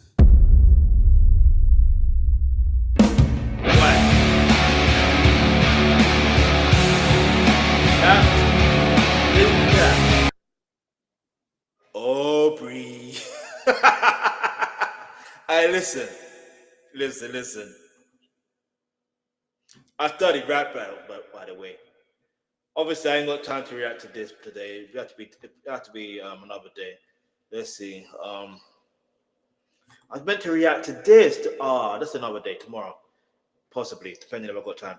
All right, so someone put, as a white woman, we don't claim him. Oh man. Oh man. Hey, yo, I wasn't ready for that comment. He says, and it's an older white woman as well in the picture. She could be younger, I don't know. But you know what I mean? Because you know some people can use pictures, could be their grandma, could be their mom. I don't know, it is what it is. But it says here, as a white woman, we don't claim him. Yo, that is wild. Remember Mariah Carey got dissed by Eminem? She went in the booth and made a diss track. Mariah is more G than Mob Boss. It's actually true. Why you so obsessed with me? That's a tune. That's probably even the best diss track towards Eminem if you think about it. I can't think of any good diss song towards Eminem if I'm honest. Yeah, but that's probably the best one so far. We can't even call him a white woman anymore. Even Taylor Swift and Katy Perry kept their beef in the booth. That's true. I reacted to something the other day. No, yeah, I don't know if it was on stream with me, and I reacted to that lawsuit to the top music lawyer attorney, and then she mentioned it. So I was confused, thinking, what? Do you know what I mean? That just shows you. We plotted for a week, decided it was defamation.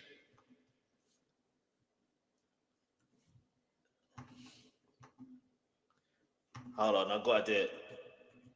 Aubrey. Nah. For real, this was an excellent breakdown of Drake breaking down, or should I say officer. Nah. But see, this is the thing. I don't want. Not just for Officer Drizzy. Do you know why? Because that's what he puts. BBL Drizzy. BBL Drizzy. Oh, breathe. Anyway. That was interesting. I'll give him that. That was interesting. I'm going to subscribe. So if you've made it this far, you can subscribe to my channel as well. You can also hit the like button. And let me just see how long I have actually been on stream today. It's been 2 hours and 51 minutes. That means I'm gone out of here. Oh, can you post a Lee Jong video without the like and follow for more? Okay, that will be another day. I appreciate that. Sorry, I've only just seen this now. I appreciate that. I don't have time to do that now, but I will tomorrow. But yeah, let me know what song it is. Okay. All right. So anyway, I'm out. Thanks for watching. If you haven't subscribed yet, hit the subscribe button, hit the like button. But yeah.